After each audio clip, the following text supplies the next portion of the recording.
What's up, everybody? Welcome back to the Basement Show. We got Red, we got Greg, we got myself, and we got a great week's worth of comics to talk about, like Outtakes, Black H.O.P.S USA. We got Justice League Dark, Marvel's Mr. and Mrs. X. We got X-Men Grand Design, Image's New World. We got Submerged, House of Waxwork, The Magic Order, plus everything coming out of SDCC like Aquaman, Shazam, Godzilla. And yo, what's up with James Gunn? For real. So, grab your drinks, and we'll see you after the credits.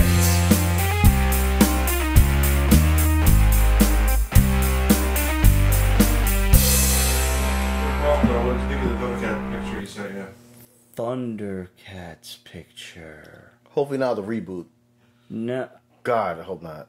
Is this Is recent? that reboot for real? It's for real. It's fucking. It's actually fucking happening. I thought that was just like a joke. It's fucking horrible. It should be a joke. And honestly, with the amount of, like, this is like one of the first YouTube videos I've literally ever seen that had like 1,000 likes and 12,000 dislikes. Someone should learn something from this and be like, maybe we shouldn't put this out. It's not what the people want. Yeah, no, really. Not even the kids want this shit. It's horrible. Like, enough with the Steven Universe ripoffs. I mean, yeah, the whole point of putting out a new Thundercats is for nostalgia purposes. Yes. So why are they doing... And the There's last no kids out now that gives a fuck about Thundercats. The last Thundercats reboot was not half bad. It had its moments where it was a little too modern. You know, Mumra had his own Mumra mobile or Mumra tank or whatever it was. Made no sense. That was a little stupid. Yeah. But Panther wasn't really Jamaican like he was in the previous one. But I liked how they dealt with Panthro with the, you know, the different nunchucks, and he was like the, you know, he was like the surrogate team leader, basically. He was the weapons master and everything. And all of these things were present in the original cartoon, but they made them more prevalent in this new series. And I liked how the mutants were like a caste system on Old Thundera, and they were like, they existed on the planet. They weren't from planet Plundar. They were just looked down upon by the cats of Thundera. It was a fucking caste system. No, they were just chilling. Yeah. And they were doing their best, and the cats were like, mutants. You know, like, it was a totally different ballgame. And there was a lot of shade on that show. There was a lot of shade on that version of Thundercats. It had the potential to be what the O2 He-Man series was. And I went into the O2 He-Man series like, this is bullshit. I hated the animation. It was too anime for me. There was, you know, the sword, the transformer thing, and it moved and whatnot. And it was all like, you know, dynamic jumps and poses and things like that. And, you know, I'm going back to my childhood with the rotoscope animation, and I'm like, yo, this is stupid. But in the grand scheme of things, the O2 version expanded on the Masters of the Universe mythos so much and so well that even diehard fans like me were like, this is awesome. I bought the series. It's so good. And it's widely regarded as canon now. And I thought that the new Thundercats shit had the potential to do the same thing. But unfortunately, they canceled it before it could really, you know, gain any kind of steam. There was only like 12 episodes, whereas the new Masters of the Universe had something like 40, you know, 42 or whatever. Two seasons, and the third season was going to go into the Horde and the Snake Men, and it would have been dope, man. Like, you know, the Horde was like this million-year-old menace that had come to Eternia, fucked shit up, and then dipped, and then was coming back.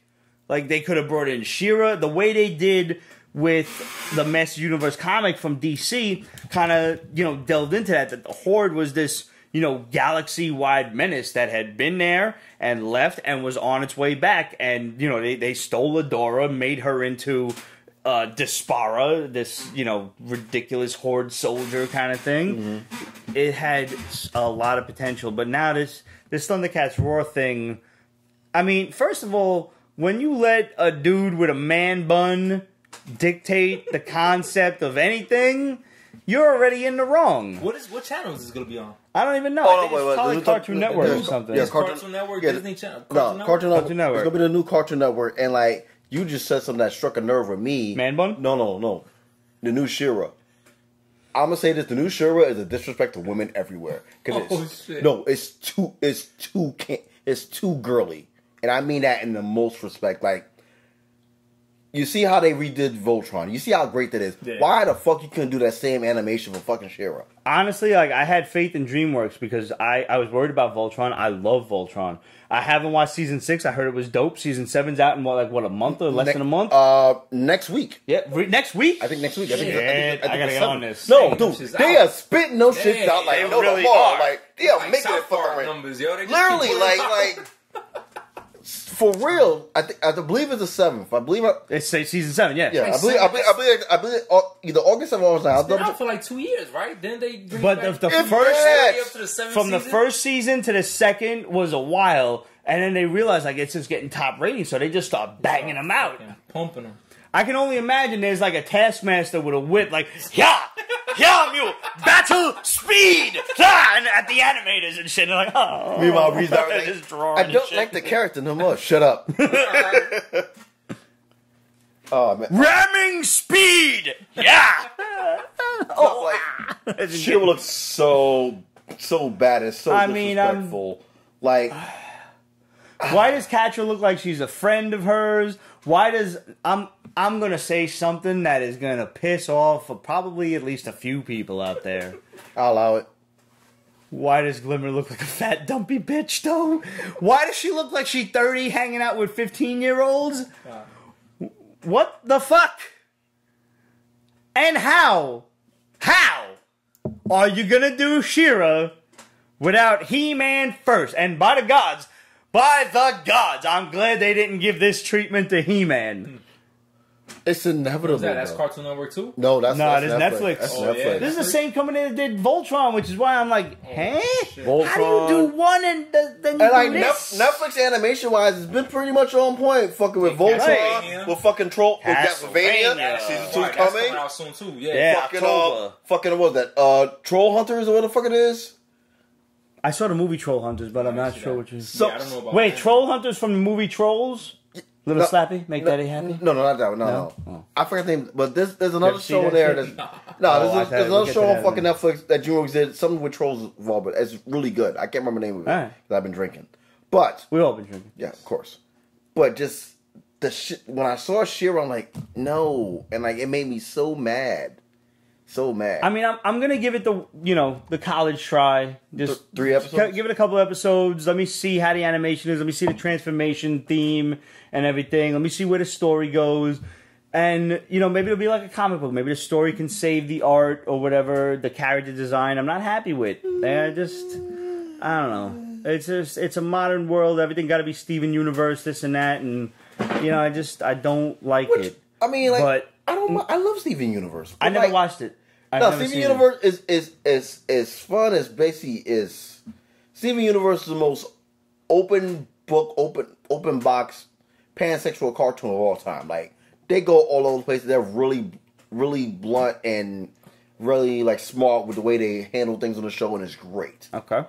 But every show coming out now doesn't need to be that same blueprint. You can. I agree. Different. Like you can be different. Branch off a little bit. Yeah, like be aggressive. Like Steven Universe came out at the same time that fucking Adventure Time came out. They're not the same cartoon at all. Adventure Time came out. Adventure Time's weird. Yeah, that shit is. Adventure Time is great if you're high. Yeah, there's way too many phallic references in that show. Oh, it's fucking cartoon porn. Really is. I was watching one episode where they were going through this tunnel, and I'm like, that's a vagina. There's no two ways about it. Here's a question from David. Can Netflix do a better job with Thundercats if they picked up the series? I think so. Fucking yeah, they can. I really think they can. At this point, I think a fat slovenly nerd in his house who has some a modicum of art skill could do better with Thundercats than what's happening now. Word. Thank you. That word of the day, toilet paper, is really paying off.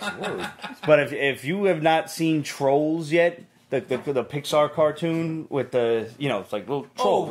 From the 90s, the troll dolls. Yeah, but they made a new cartoon of it, and it's kind of a Smurf thing. Like the trolls are going to be eaten by this larger race of I forget what they're called. They're like gray gargantuan trolls.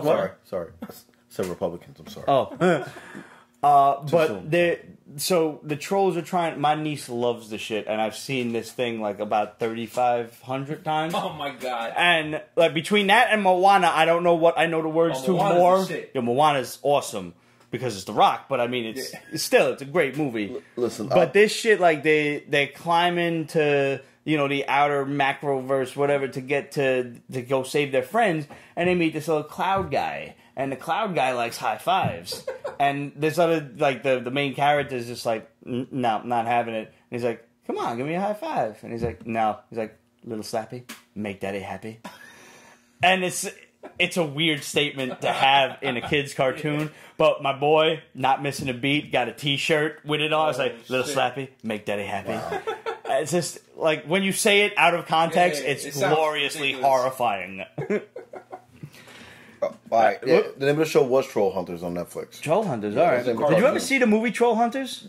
No. You should. Isn't that like a German movie or yes. something like that? Yeah, I've seen it. Yeah, it's a pseudo-horror flick. Yeah, it's awesome. I've seen it, but I haven't seen it. You should not be sober for the movie is what I'm going to tell okay. you. Just, like, give you a heads up there. All right. And while I was searching, I noticed something that just debuted today on Netflix. The Real Ghostbusters is available on Netflix right now.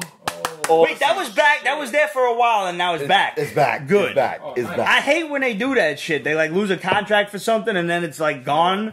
They had Masters Universe and She-Ra on there both seasons, and now we're down to Masters Universe season 1. Oh, no, now it's just She-Ra. Now it's just She-Ra? Now just She-Ra. Ah. Yeah. Yep. Yep, now just She-Ra. Alright, so before we get started on anything, your lovely wife has sent a gift. This is a care package. Oh. Thank you. Oh my. Now, if you guys are following Lee's art, as you should, and as I am, I already know what this is, but that doesn't make me any less excited for it. Yo! That shit is dope! That's fucking awesome! Not worthy! Not worthy! Oh, not worthy! Man! Oh that my god! Is awesome! That shit is crispy, yo. I saw a drawing, but I didn't see like the details and shit when she. That is really awesome. How much semen are you gonna get in that cup? Like, how much what?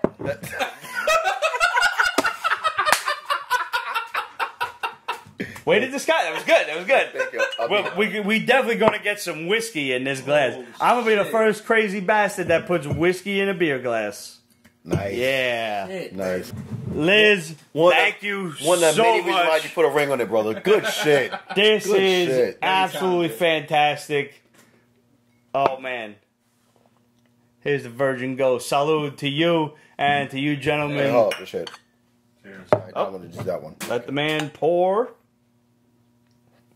I like my beaker. If anybody's curious, we are drinking a Glenlivet 15 year. Salute, Jindan. That is good stuff. Oh, shite. That's smooth. Yeah, it's nice. Yeah. It is. Alright, so let's talk SDCC. Now, I have been almost 30 years in the comic game and I still haven't gotten out there. It's a travesty. But with the glory of the internet, I can pretend like I'm there. Thankfully. Thank God. Because before we had to like rely on Wizard Magazine for all of the things that were coming out. 5 weeks later. Yeah. A month later, yeah. But you know, like it's funny because SDCC is the epitome of what the comics world has become. Like there's so many movie stars there. There's so many, panels and things that talk about new movies that the stars attend and this and that. And there's so many new things from all of the companies that they're showing off. And, I remember when comic conventions were just you go around and you go through dealers and you're looking for old school books. Get a deal. Right. Yeah. It's not that way no more. You want an old school convention like that, you got to find something hidden away in like a parish gym or gymnasium or right, just out of a main state, off the beaten path. The SDCC, NYCC, Emerald City Con, all of these big major conventions are now just glorified nerd fests. Like, look at what we're doing movies, next. Comic books, video games, Toys. So many toys. The Mondo Masters of the Universe toys came out. They're like $1.50 a piece. They're like they're like the 1/6 scale Hot Toys. But finally, Masters of the Universe. They had these shits on display back in 2015 that I've been waiting for. Finally, they're coming out. Shawcross, I hope I said it correctly, said that it's the E3 of comics. It really is. Yeah, Yes. yeah. It's a good job by you. And it's apparently so hard to get into. If Big Bang Theory is any indication of how like impossible to get tickets it is. I mean, even if That was kind Even of New spot. York Comic Con It's so difficult. I gotta jump through like 50 hoops. No, Yeah. I'm still on my bootleg boycott of New York Comic Con ever since they started that fucking that test shit. Like, Yeah. no. with the fan verification, Yeah, and like, everything, fuck you. No. It's a I shame. want to buy a ticket. Let me buy it. Yeah. That's it. I haven't been since. They should just And, find a and way much to as I shut. love it. I want to go, but like I refuse to like do a test. They should just find a way to shut down everybody that's selling bootleg tickets for an exorbitant Resale, price. Like, yeah. if you, let's say, they shouldn't shut down all resales, because if you buy a ticket to Comic-Con, let's say, and you can't go, you sell the ticket for ticket price. I don't want to deal with I deal with scalpers at concerts, at Yankee games, etc. I don't want to deal with that shit at Comic-Con. And maybe I'm being a bit of a spoiled sport. I'm being a bit, butthurt about this, but whatever. I don't want to deal with it. I would sooner meet you, knock you upside the head, and steal your ticket. Because that's New York. Yeah, very much. No, because like before, Welcome to New York City. before I used to like well, all my crazy hours working at UPS, I never had the time to buy it online, so I would just basically say fuck it. You let your friend do it. No, a month before, I'll go on StubHub, Right. buy the fucking weekend pass. That's how You can't even do that. No, can't do it no more. Or it's going to cost you $400. Yeah, like- because Crazy. the weekend shit that is They eliminated. didn't even do weekend passes. Now you got to do each day Individual separately, day, and it's like $250. It's a lot of fucking money. which Plus is full of shit. for somebody like you that's buying shit for their kids and everything. Like, that's ridiculous. It's fucking expensive. Yeah, I mean, not for nothing. Like the pass itself becomes the money that you were gonna spend at Comic-Con. That's a little stupid. Yeah, you That's double down crazy. a little. Limit, your budget gets a lot tighter. If you have one at all. Yeah. It's like they're cutting out the middleman that actually made the con what it is, and it's not cool. And like that's why my personal feeling. That's why I haven't like fuck with it since they started doing the can't blame you. because like it's like dude, like you're cutting my hand when I'm trying to give you money. So how can This is the reason that one of the main reasons in modern times in the history of the Pete's Basement Show that I haven't gone to SDCC, because you're looking at airlines raise the rates for this weekend because they know they've wisened up. Oh, they know. Hotels have smartened up. Hotels, even Hotels are Airbnbs. $300-400 a night. Airbnbs know better. Yeah. The airfare is $400. You're looking at a $2,500 weekend before you even set foot in the convention hall. And I'm sorry, that's my comic book money. Yeah. I can't do that. So if anybody out there, a fan of the show, you or your hot sister has a place for the Pete's Basement crew to shack up for the weekend for SDCC next year, let us know. We will happily Take the accommodate. the Pete RV. over Yeah. the trip. Oh yeah. We road trip out there. We can cook. We are not useless. We can do laundry. We can really cook. Like, honestly, I'm Italian. I know how to cook. He I would can teach totally you go some live. shit. He would totally go live if he was at fucking the con. Fuck yeah, you go live. Absolutely. You'll obviously get a lot of free stuff from the basement. So, just something to consider. People, I've had people stay at my house like while they're on trips here. Nice. And, just friends that I've met on the internet. And I'm like, please don't be crazy. And they weren't. Don't kill me while I'm sleeping. Right, I'm still breathing, so I'm okay. And if they are crazy, I'm armed, just in case. There you go. Or whatever. It's always that last one, though. It's always a let. Yeah. All it takes is one. It's very true. A Twitter friend of mine mentioned that they were at the con last weekend. What they did was genius. I never thought about it. They booked it. They booked their ticket to freaking Mexico. Drove up to San Diego Nice. and That's slick. stayed in Mexico. So they kept on going back and forth, Nice. Wow. and it actually worked. And they saved fucking like What's that? That's $200. like an hour drive? Literally, Is that's that? genius. I never Okay, thought because about that was going to be my question. Yeah. Geography, not my strong point. Yeah, Yeah. So it's like an don't hour. know how that relates. Yeah, it's like an hour. Yeah, like it's genius. nothing, I yeah. never thought about that. So like that's a good job. And you get to stay in Mexico. Yeah. Hello. Yeah. Seriously. So It was National Tequila Day just the other day. Yeah, like 2 days ago. Yeah, Yeah. I could not partake in that because me and tequila don't get along.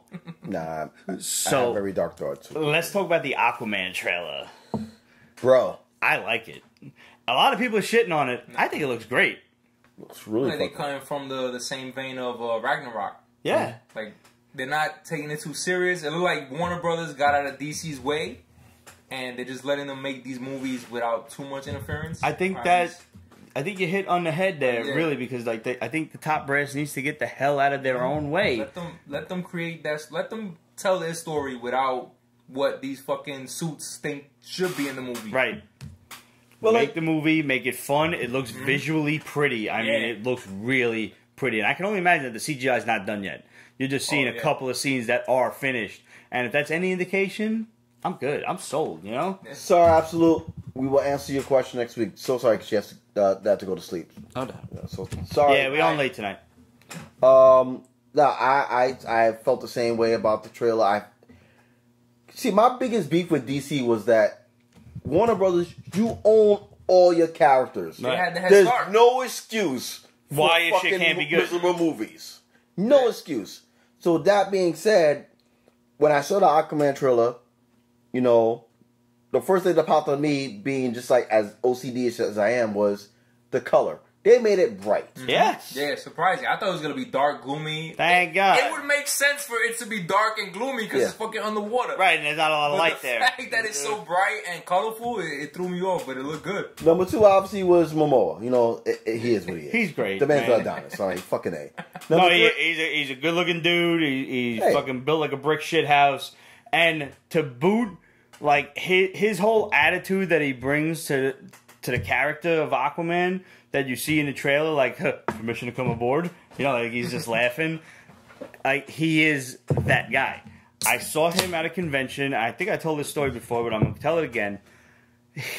I was online to meet Gal Gadot and Henry Cavill, and Jason Momoa had his photo booth thing, you know, on the other end of the auditorium, and he comes out on that end and just starts running up and down the aisles, high-fiving people. Oh, that's cool. And just like he didn't have to do that. His handlers were probably like, "No, go, you're gonna be late." He didn't give a shit worth of damn, and he's just high-fiving everybody, saying what's up, taking selfies and shit. That's And just, cool. it took 5 minutes out of his day, but that meant the world to those people. Especially when you I wait was in not line one for of those hours. that was close enough to get the high five, but regardless, I liked what I saw, and that the personality of the gentleman was real. Like I would definitely pay money to go meet him next time because of that. Yeah. Like guy was great. I'm And surprised Warner Brothers held on to this for so long. Because the movie comes out in October, and they didn't release a trailer. not a blessed Oh, no. thing. Not a, Push back to not- December. Not even a teaser. Push back Oh, to- it's Oh, December? it's December now. They want to make it a Christmas movie. Okay. They want to get that Christmas money, Give it which some time, I'm not mad at Is that going up against Star Wars? No. Star Wars coming out next year. Okay. So I have my time. That's why they pushed it back. Because the only thing major coming out for the fourth quarter is basically Venom. Nobody cares about it. Yeah. Actually, I care now. We'll get to it. The Steve Carell movie, Welcome to Marwin. Look up the trailer. You'll understand why I brought it up. Okay. And there's the other shit. Fantastic Beasts. Oh, I do want to see that. I really Fantastic- thoroughly enjoyed the first one. Yeah, we can talk about that in a minute too. But like, yeah, so they figured And December's the in blonde this. sister is just so. Wait, there's no Disney movie coming out in December? Wreck-It Ralph 2. Oh, okay. Oh! That's awesome. All right, yeah. Yeah, that's good. I gotta take my Wrecks the internet, not break the internet. Not breaks it, yeah. Yeah, no, I'm sorry. It's called breaks the internet, but there's a joke that why is it not It called makes wrecks sense, it? Because yeah. like he wrecks. Right. Well, wrecks. I'm a wreck-it. Oh, and I forgot about the end. Sorry, thank you. Fucking Spider-Man into Spider-Verse. That comes out. Oh, of That's course. coming out in the movies? that's No way, I didn't know that. I didn't realize that. That's a movie. Full-length That's a movie. Holy dude. shit, I That's a had no movie. idea. I thought this was totally direct to video, No, whatever. That's a movie. Wow. I'm impressed. All right. Oh, yeah, that's gonna be good. And I didn't know it until they dropped the last trailer. That's my boy from freaking New Girl doing the voice, Jake Johnson. Yeah, he fucking, does Peter Parker. Yeah, that's perfect for me. That's perfect for me. Nick doing fucking Peter Parker is perfect for me. That's good. That was a good one. Thank you. That was good. No, it tasted good. Aquaman looks real good. Yeah, it does. I'm surprised and excited now. I like the dude that I they didn't give got it a chance. playing Orm. He plays Patrick Wilson. Yeah, I mean he plays a good scumbag. Yeah. I've watched him be like the hero in the Conjuring flicks and everything, but he plays a great asshole. Yeah. He's just got that look. I mean, he was a dick in Watchmen. You want to punch him in the face. You do. You really do. You do. And you know, another thing too we forgot to mention too. Can we just give a round of applause for fucking how beautiful Black Manta looks? Oh my god! Oh my god! Wait. The eye beams. Oh my god! He took the helmet off and Oh he said you can't my trust god! a black man underwater without waves. Dude, That shit had me crying. I was rolling. I was like, that is fucking awesome. I see you that I raised you the fact that fucking Jason Momoa is underwater in fucking leather pants and there was no shrinkage. Where's the lie? Where's the lie? I'm just saying. But I digress. Shazam. Yes. Another surprise. Yo, I was happy. Okay, the costume looks hokey. I'm sorry, it looks hokey, and I've heard some things about the CGI behind the costume. It's, you know, that they're trying to like make it look okay and everything. I get it. Hopefully that's all done by the time the movie comes out. But that aside, the comedy aspect, I had no faith in the comedy. Hilarious. It looks really good. I think I'm gonna have a lot of fun watching this movie. That looks like I take my kids to it. They're not gonna know who that character is. Yep. I barely know like the real story of that character, but it looks you know the basics and that's highly it. entertaining. Shazam, boom, lightning bolt, superpowers, done. Yeah. No, is what I wanted it to hope for it to be. It's a superhero version of Big. Yes, Yes. that's exactly what it People is. say- And they nailed around the head. Fucking Freddie fucking Freeman is fucking priceless. The fucking the Game of Thrones joke was fucking dead on perfect.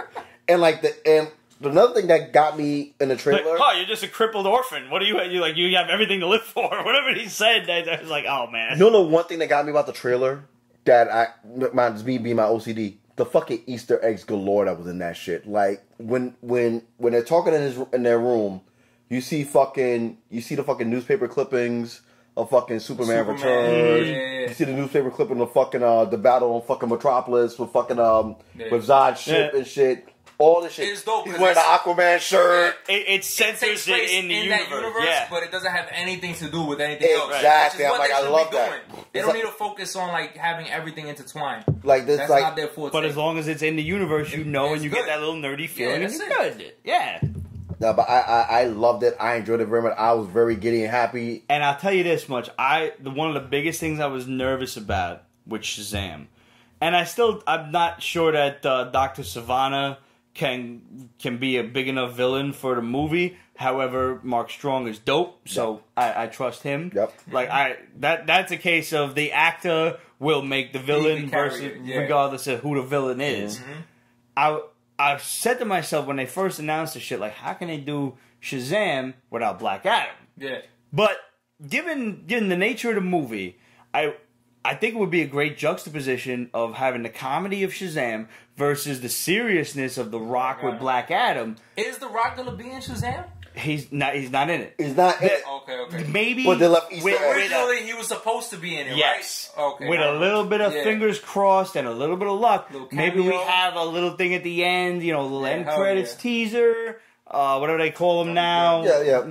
No, because like the Easter egg is there because like fucking Dr. Savant's in it. Like he's in it, and like he got his fucking shit. For, like I said, I got no clue about these fucking characters. I'm in it. So basically, long story short, you don't gotta explain it. I'm just saying, I'm excited. No, because like there's probably many people. I want to know who Dr. Savannah is. I actually don't even fucking know. The reason why he has the fucking I think he was looking for a way to save his family magically, and when he was looking and searching, he found Black Adam. Oh, so the Easter egg is there for Black Adam.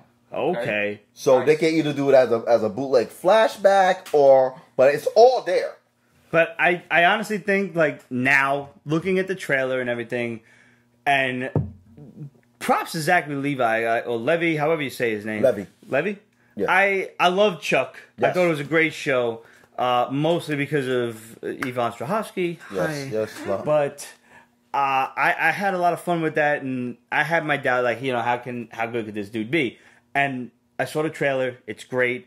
I think if you had Black Adam in the movie as The Rock, for sure, because it's not The Rock as Black Adam, it's Black Adam as The Rock. Let's be realistic here. Mm-hmm. I think you would overshadow him too much for an origin movie, you know? Absolutely. You got to get used to Shazam. Let's like this character. Anything The Rock gets on, he's the spotlight. He's right. Center stage, Wait for the next movie. He's getting his own Fast and the Furious, basically. Right. Wait for the next movie, and I think, surprisingly, I think they did a good job with holding off on Black Adam. I felt like they just started filming this like 2 months ago. Yeah, I know. And they already got the trailer out. When is the release date for this?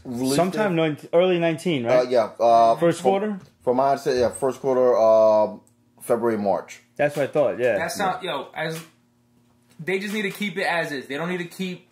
Everybody loves the trailer. Because they're done filming. They don't need to keep showing more. So it's now just all post, right? That's their problem. They start showing too much, and then it's like, all right, I feel like I've seen this whole... I stopped watching trailers after like number 2. Yeah. I get my teaser, I watch the next one, I'm done. Yep. And another thing we noticed from both the freaking trailers that was probably under the radar and people probably missed. There's no more DC Extended Universe. It's now called The Worlds of DC. Yes, I saw that. And... This also justifies the whole Joaquin Phoenix Joker thing and the non-Ben Affleck Batman thing. Where everything could be like their own otherworld stories type shit.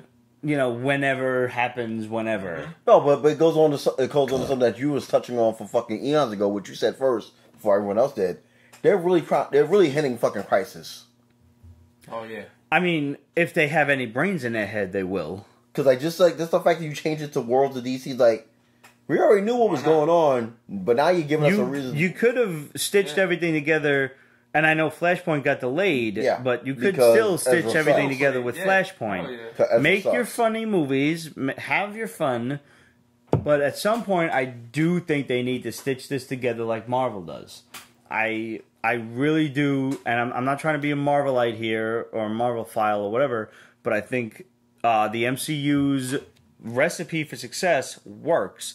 And I think it'll work for DC if they just get their shit together and stop getting, like you said, in their own way.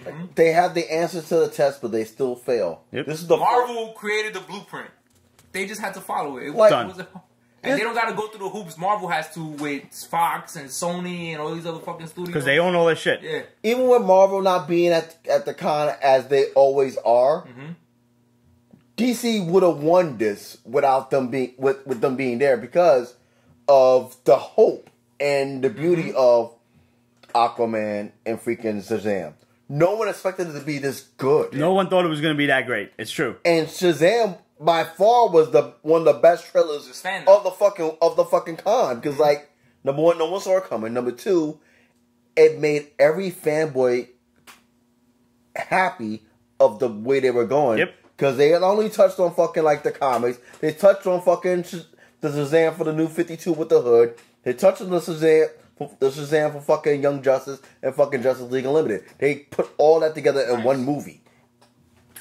And it was perfect that way. So they got the answers. They got it. Hopefully they can keep it going. Hopefully they could follow through now. What'd you think of the Godzilla trailer? Oh my god, dude. I was always a Godzilla fan from back in the day. I remember renting those movies like back at the video store. Like I would get like a Nintendo game and a videotape, and I would get like Godzilla versus Mothra, Godzilla versus Rodan, Mecha Godzilla, King Ghidorah, anything I could get my grubby mitts on. And whether it was a horror movie or something, it was mostly horror movies, but every now and then I would get my moods where like I'm in the mood for like some monster shit, and I would get Godzilla. Can't go wrong. You really can. And first of all, have you seen the split picture of Millie Bobby Brown and Carrie Fisher? And they're talking about like her playing Carrie Fisher in an early Princess Leia in an early Star Wars movie. Yeah, she is like a clone. Mm-hmm. Wow. Like for real, yeah, it's ridiculous. They want to do like a solo SUV with freaking Leia. And she looks just like her. It's amazing. What what made me happy about the Godzilla trailer, number one, when I saw Mothra, I was the music. Like, thank you for not having, and someone said it. I'm paraphrasing someone else that said it online, but I'll say it again. Thank you for not having some creepy kid screaming and singing in like some fucking falsetto Catholic voice. You talk about the twins? Yeah. The two Japanese twins? Yeah. How freaky are those bitches? I'm sorry. Those girls freak me the fuck out worse than the twins in The Shining. Thank you for not singing. Thank you. That's number two. It made me appreciate. I don't know if you guys saw Kong Skull Island. Yeah, I loved it. It made me appreciate it more because they're all linked now. Yeah.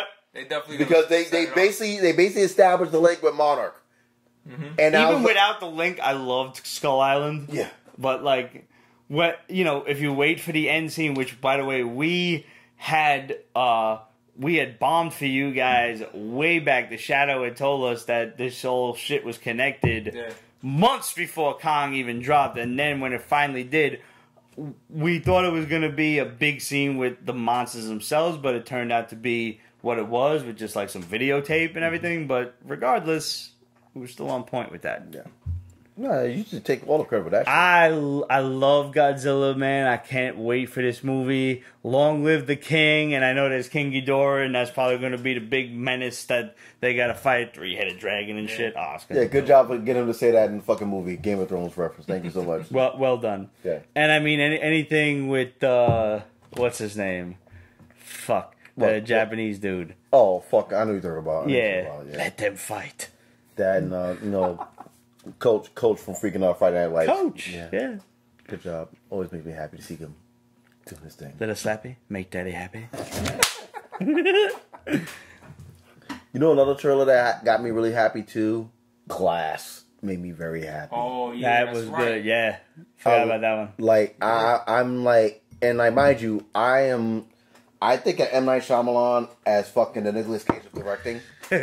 For every one good movie, makes him like 7 bad ones. Yeah. But I took a flyer on Split earlier this year, and I was like, "Oh shit, this is good." It was really good. And when you got the fucking Easter egg at the end, the fucking Bruce Willis, and I was like, "Oh shit!"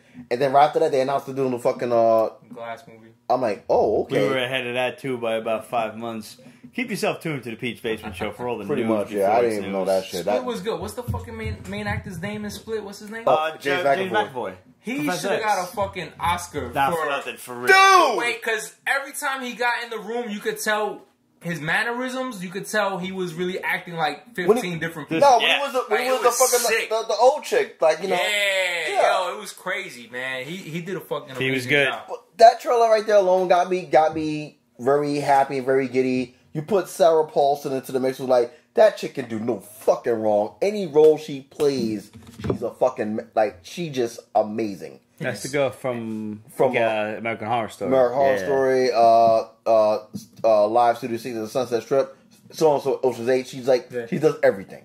Samuel L. Jackson as the villain, and he's gonna be super over the top comic book villain. Yep. But see, But is he the villain, or is he helping Bruce Willis defeat the villain, which is James McAvoy? I thought, from what I saw, it looked like he was sicking James McAvoy against Bruce Willis. Like, he wants to test Bruce Willis. I just remember seeing them both, all three of them, in the psych ward. that's like, whoever did the stills on that fucking scene right there, great job by you, because like that's like you got the purple background, the wall, and it's just all sitting there, and like you see the chairs basically display their abilities and their inabilities. Yes. You see fucking Bruce Willis shackled down. You see fucking when you get a shot of fucking James McAvoy in his room, there's lights all over the room to trigger his fucking personalities. That's crazy. That was genius. That's and I loved it. I loved it so much. Good shit. Yeah. All right. So let's go to, I think our book of the week this week, but even though it was come out last week, Antarctic Press's Black H.O.P.S USA GI. You get a chance to read this? Nah. Yo, this is silly. It's silly, but it's genius. You have basically a bunny that was a pet of a girl in Japan Oh no, this sounds right ridiculous. before Hiroshima. Yeah. And the bomb drop. The girl gets killed, vaporized, because you see her shadow on the ground. And the bunny's just like, it's okay. Why is the bunny okay? We don't know. We don't really know. But we accept the fact that the bunny has superpowers.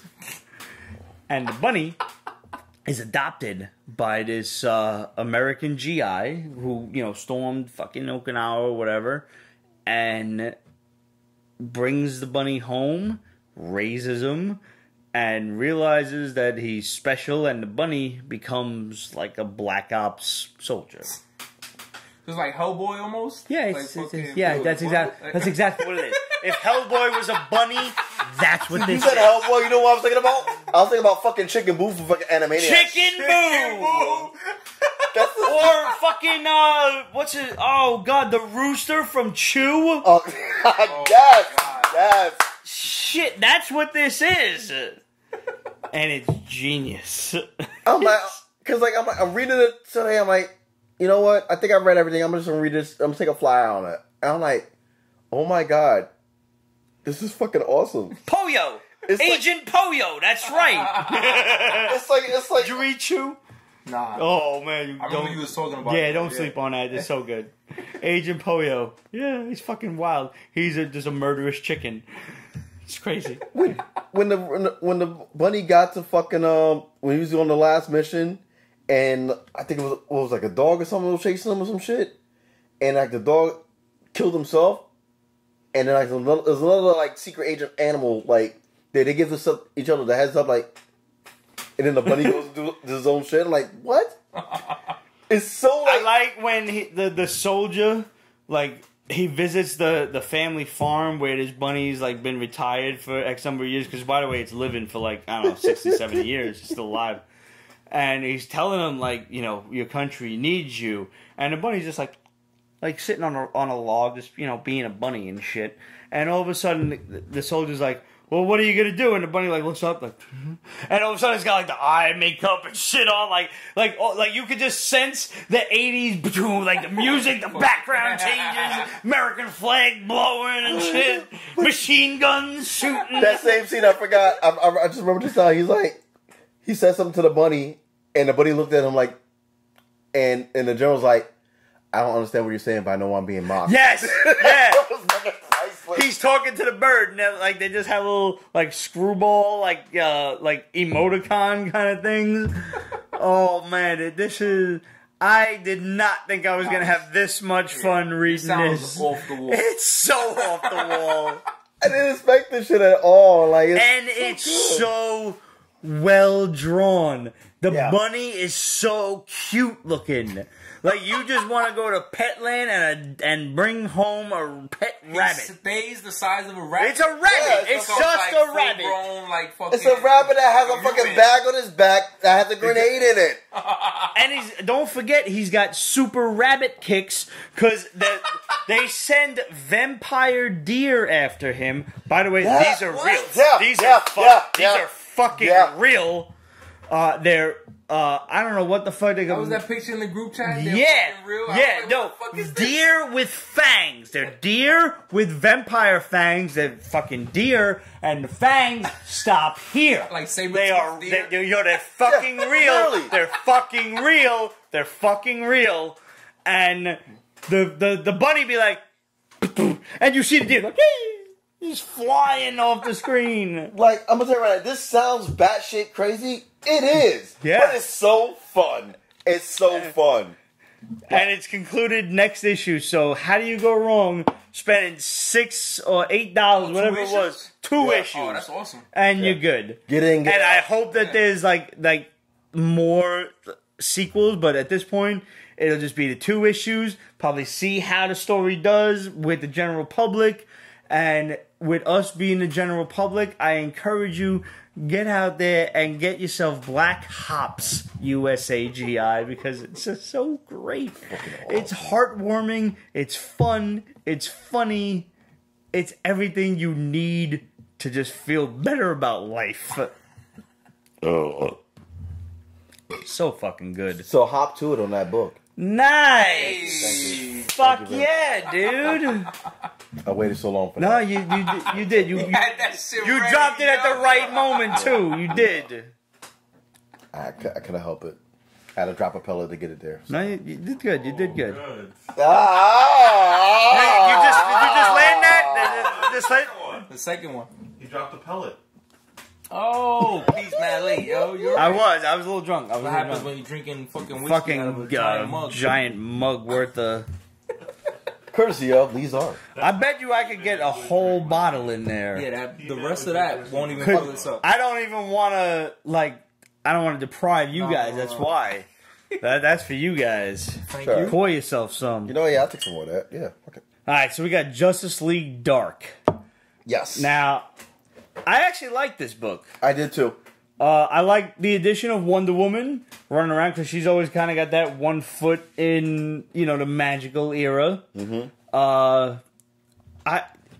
The problem is, I don't know where DC's continuity is, and it's like all of these characters got together for the first time. Like, are you forgetting that we had a Justice League Dark miniseries and series beforehand? No, like they kind of hit it at it in the beginning, because like not in the beginning, but like towards like I say maybe the first arc of the book when she got back to the Hall of Justice and fucking Man Bat's in the basement, and she brought us the Yeah, we have other weird characters joining this book. which I actually like. What was his name? Detective Chimp. I like him. I like him a lot. Detective Chimp is my boy, man. I always fucking Detective Chimp. But they mentioned fucking they mentioned No Justice. They mentioned fucking Well, this is a direct sequel. This is coming directly off of yeah. that. So they put that in there as like as the ceilings for like the continuity. But it starts off with a bang with fucking like Satana at her fucking magic show. The shit goes like mad dark, no pun intended, real quick. And Wonder Woman just coming in on the fly like, hey, you didn't know about this shit? I'm here. The summation of it being magic is dying. Yeah. And if magic dies, the whole world goes with it.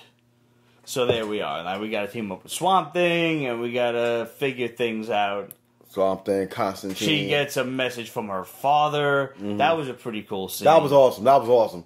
Yep. 'Cause I didn't expect that, and the fact that they did it in the way they did it, not cheesy, but as informative. No, I That was appreciated that. That was dope. No spoilers here. It was surprisingly a decent book. I'm definitely in for the first arc. Yeah, for sure. The art was great, and it's like I love the fact that, and you mentioned before, I love the fact that Wonder Woman, she's not 1 foot in and out. No, this is her team. Right. Because usually whenever you've had Justice League Dark in the past, we've had Batman come in because of his relationship with Zatanna. Yeah. And I don't like Batman dealing with, magic shit. I don't I like Batman dealing with some Punisher level stuff. Street shit. Yeah. Mm-hmm. Keep him on the streets fucking up guys, breaking limbs and shit. I don't want him dealing with supernatural stuff, otherworldly stuff. I certainly don't want him in armor fighting Darkseid or anything. Keep Batman on the streets.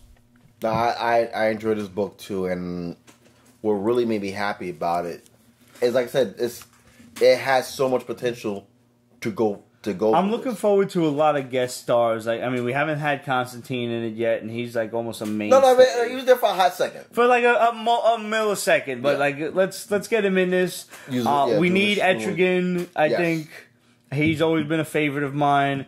And please, DC, whoever you got writing this shit,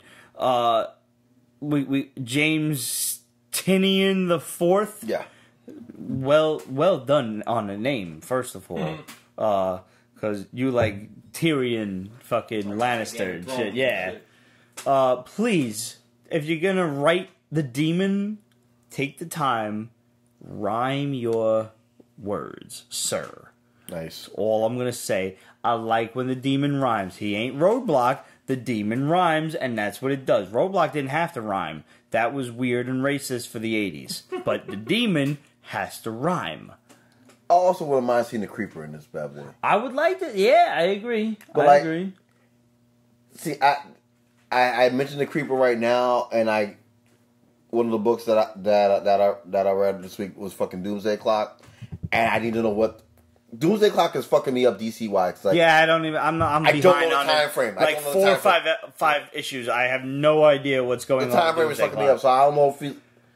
That shit has been so delayed. I was just like, I'm gonna wait until it's done. It's like 2 years, right? Since fucking the button or whatever the first. Dude, I don't think it's quite 2 years, but it's getting there. It's like a year and a half easily. Like you're not too far off. Yeah.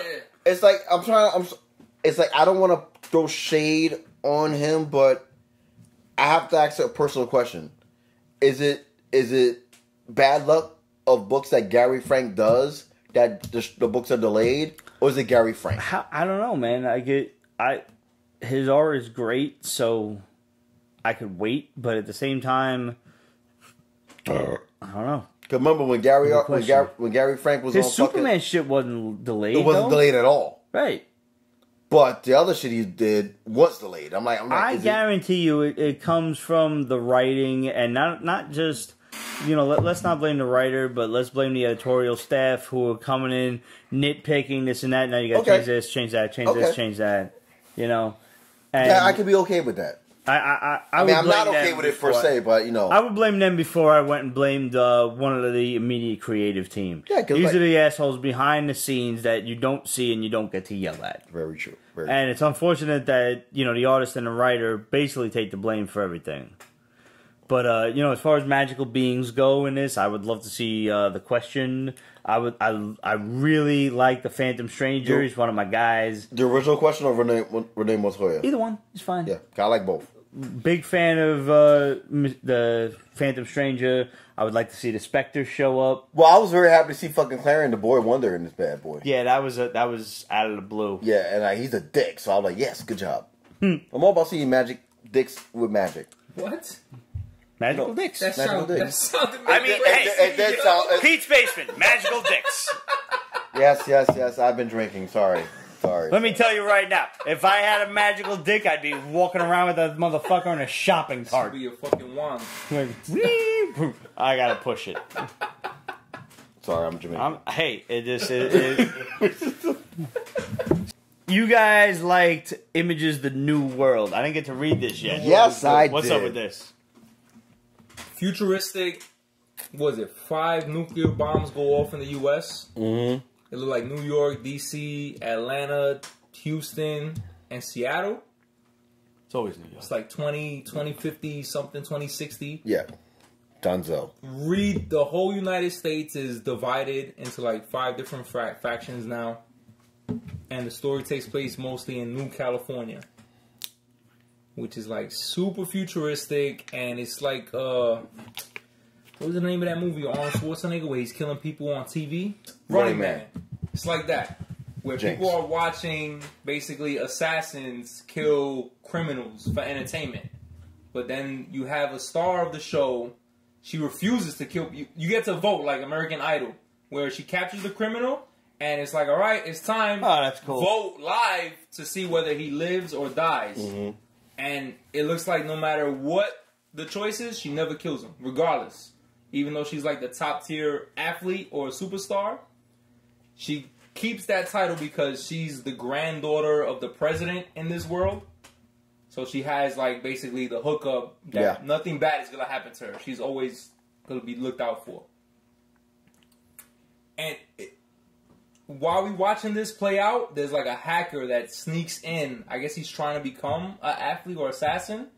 And he hacks his way in and basically drops off like a EMP or some shit, right? Mm-hmm. Into the building where all this place is like the hub of that controls the entertainment, the TV or whatever.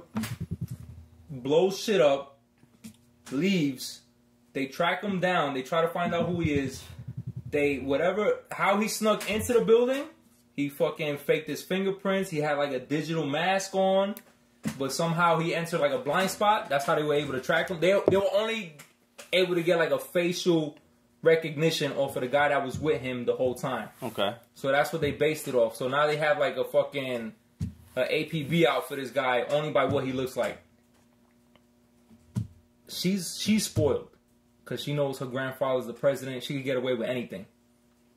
She talks... In the future, your Alexa, what is now, is basically like your robot that takes care of your whole apartment. Mm-hmm. So she's having like real life conversations. It's real dope. She goes out to party, meets the hacker guy that blew the shit up. He's all against this whole system. She's in it.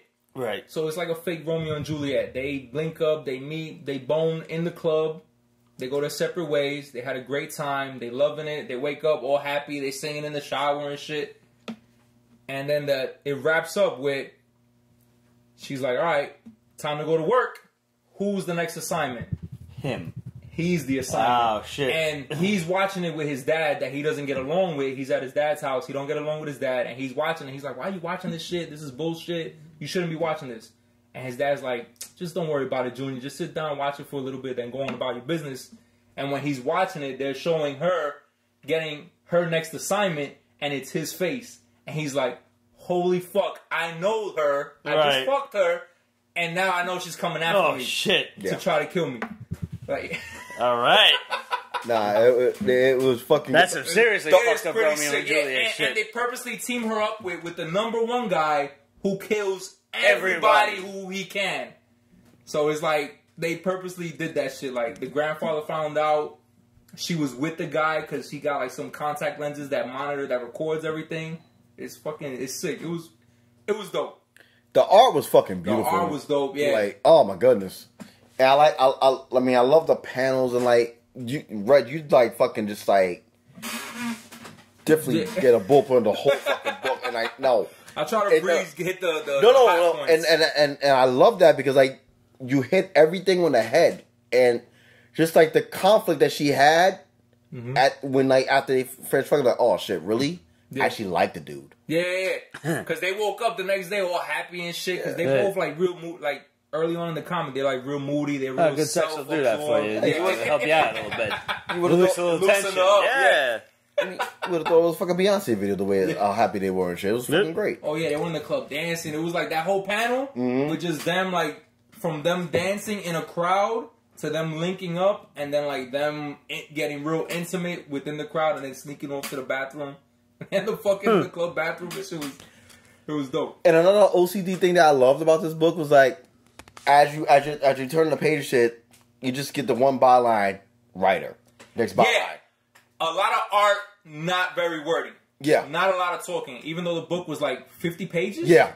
But like it wasn't wordy at all. But it breathed. It was a fucking breeze. Yeah, a lot of art, and the art fucking is spectacular. Like you would think it's post-apocalyptic, nuclear war. Nah, New California looks like Vegas on the next level. Like all the lights, like everything. Just let the art through the exposition, and you're good. That's impressive. The art was great. Yeah, they did a great job with this book. Great job with this book. All right, sorry I didn't get to read this one. World. I'm gonna check this one out for sure. Written by Alice Cott, and that's Ales. That's not Alice, but I hope I'm saying that right. Alice Cott, and drawn by Trad Moore. Yeah, good job. Now let's jump over to Marvel for a second here. Mr. and Mrs. X.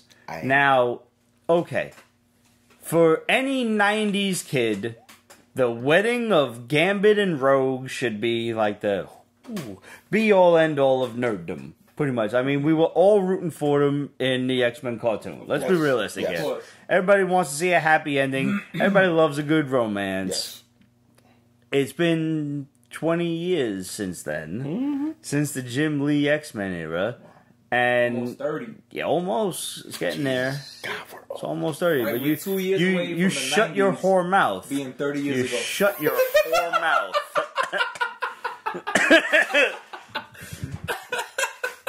I don't want to listen to that nonsense. Jesus Christ.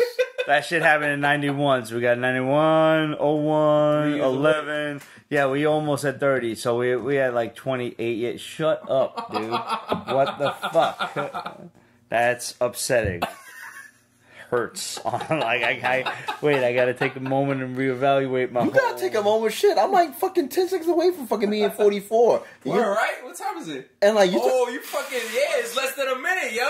Like, what? You're celebrating shit. birthday. Like, I just fucking saying that shit.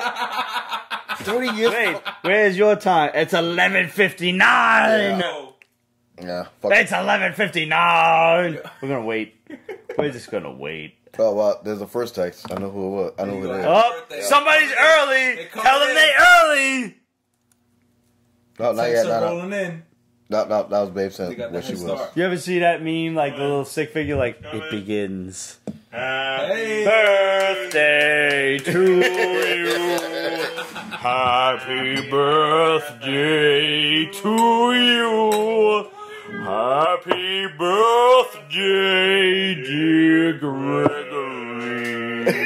Happy birthday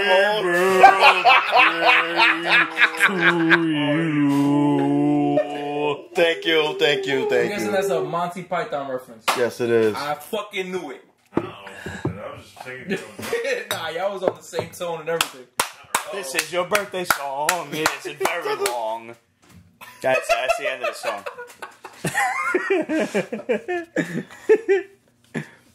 Well, Going back to Mr. and Mrs. X. Yeah. I enjoyed it. It was cute. It was cheesy. Wait, who's getting? Is this another wedding issue? No. No, this is after the wedding. This is like they actually show like after they got Whose married. wedding? Gambit and Rogue. You serious? So Yeah. the X-Men wedding that was supposed to be Colossus, Colossus yeah, and they Kitty just- Pryde, they didn't get married. But like, Spoiler. But throw Kitty the Pryde cheese. left his Throw the ass at cheese. the Throw the altar. cheese. Throw the cheese. Yeah, Throw the please. cheese. Throw the This cheese. is from a couple of weeks ago. Throw the cheese though, just in case you haven't read it. Oh, They shit. figure somebody gotta get married, so Gambit walks up to Rogue and be like, "Yo, Shad, let's do this." Oh shit! And they get married. Oh my god! After the show. How can they touch? How? Oh, dude, that, I was Gotta thinking wrap of it up. No, they're straight up No. kissing and everything. Dude, in it. that- no. How does No, that happen? They are fucking like fucking rabbits. To But the is point- it? Did I miss something in the previous X-Men book? How is this explained? I mean, like I know that Rogue has more control of her powers now. bullshit. No, Wait, so she no. can pick and choose when No, she no, wants to no. back in? Bullshit. No. Rogue has learned how to control her powers via Uncanny Avengers. Because I'm out the loop on that. she had to die and come back. Yeah, it's a whole shit. But her powers are way better now than it was back to the Rogue that you guys know. Fair. Are they I toned said down, or fat. she just got control of No, it? she got control. She has control. Dude. But that This being is said- why I liked Magneto and Rogue. I got the fucking There you go. keychains up there of Magneto and Rogue because it was awesome that Rogue had no control over her powers and she would just absorb the powers of any mutant that touched her or any person that touched her. But Magneto was so powerful that it was just like, yeah, whatever. It's like, I'm gonna just excrete this Hold power Yeah. while I just, shoot this load in you. Whatever. Like, that was Magneto. Like, Magneto was like, yeah, whatever. Like, just come over here. Let's suck face for a little bit. Gambit, I'm sorry. I like Gambit a lot. I'm a big Gambit fan. I really am. He just doesn't have that kind of power. No. And I don't know where Rogue developed this ability to control her shit. That was the only piece of this that I'm like, huh? Yeah, that's why. But I did enjoy the Rogue and Gambit miniseries that led up to this. Okay. Which was like their first foray into working together again. And that was what led to the wedding issue. So I enjoyed that. Alright, to say that I enjoyed the wedding issue would be lackluster because I was expecting Kitty Pryde and Colossus, who have been on again, off again for years. But I still got an on again, off again wedding at the end of the deal. Not the one I was expecting. I'm about to say, you didn't expect it. It was a great twist. I did not. It was a weird twist. Like it was one of those like it was a cliche twist. Was this like a twist because of the whole Batman wedding that went on? Yes, that's exactly why. They wanted to get a piece of that wedding action, right? Absolutely, of the wedding, not wedding, wedding, not wedding. Yeah, I, exactly. I respectfully disagree only because I said that. Because like the reason why I say this is different than the Batman Catwoman wedding. Spoiler: they didn't get married. Just in case you missed it, we never reviewed it, but yeah, Batman never married Catwoman. Catwoman left him at the altar. Yeah, because Catwoman thought that if she married Batman, then Batman would be the Batman that Gotham need. He would be too happy and he couldn't be Batman. Which is some horse shite. But neither there. The reason why Kitty didn't fucking get married to fucking Colossus was because Colossus' sister planted a seed in her head saying, you know what? Maybe you guys are not that great together because you always fucking shit up. What a cunt. So, fast forward 2 issues later, she still feels guilty for that, having that conversation with fucking Kitty on her fucking wedding day. No shit, chick. You shouldn't have had that conversation with someone on their wedding day. The director's cut of that issue showed Magique, whatever, Colossus' sister, talking to Kitty Pryde, be like, yo, how much more fun was that bullet, though, for real? Nice. And Kitty Pryde was like, Nice. That's fucked up. I'm just saying. I'm an asshole. That's what I do. I know. That's what I'm here for. Yeah, but yeah. That said, I went into this book expecting to hate every moment of it. I didn't. The 90s kid in me was like, it's Gambit and Rogue. He was happy. It's Gambit and Rogue. You shouldn't hate it. And they stem off of the wedding and they bring it, to the present from then to now, and you're just like, all right, Gambit and Rogue are married. It is what it is. I being, I'm just going to say a fledgling X-Men fan at this point, because I don't know the history. Yeah, I don't know what's been going on. For years. Yeah, for X-Men. Rogue gaining control of her powers, that's new to me. Whatever. I still enjoyed it. I still read it like I'm a 12-year-old kid rooting for Gambit and Rogue to get together. And I'm like, yo, all right, this is cool. The only beef I had with the book was the ending.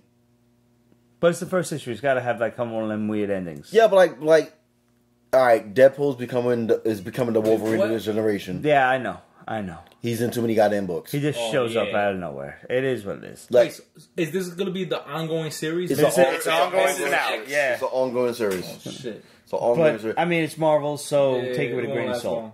Right. It's unfortunate, but yeah, take it with a grain of salt. I mean, they already canceled fucking Iceman. Yeah. That was fast.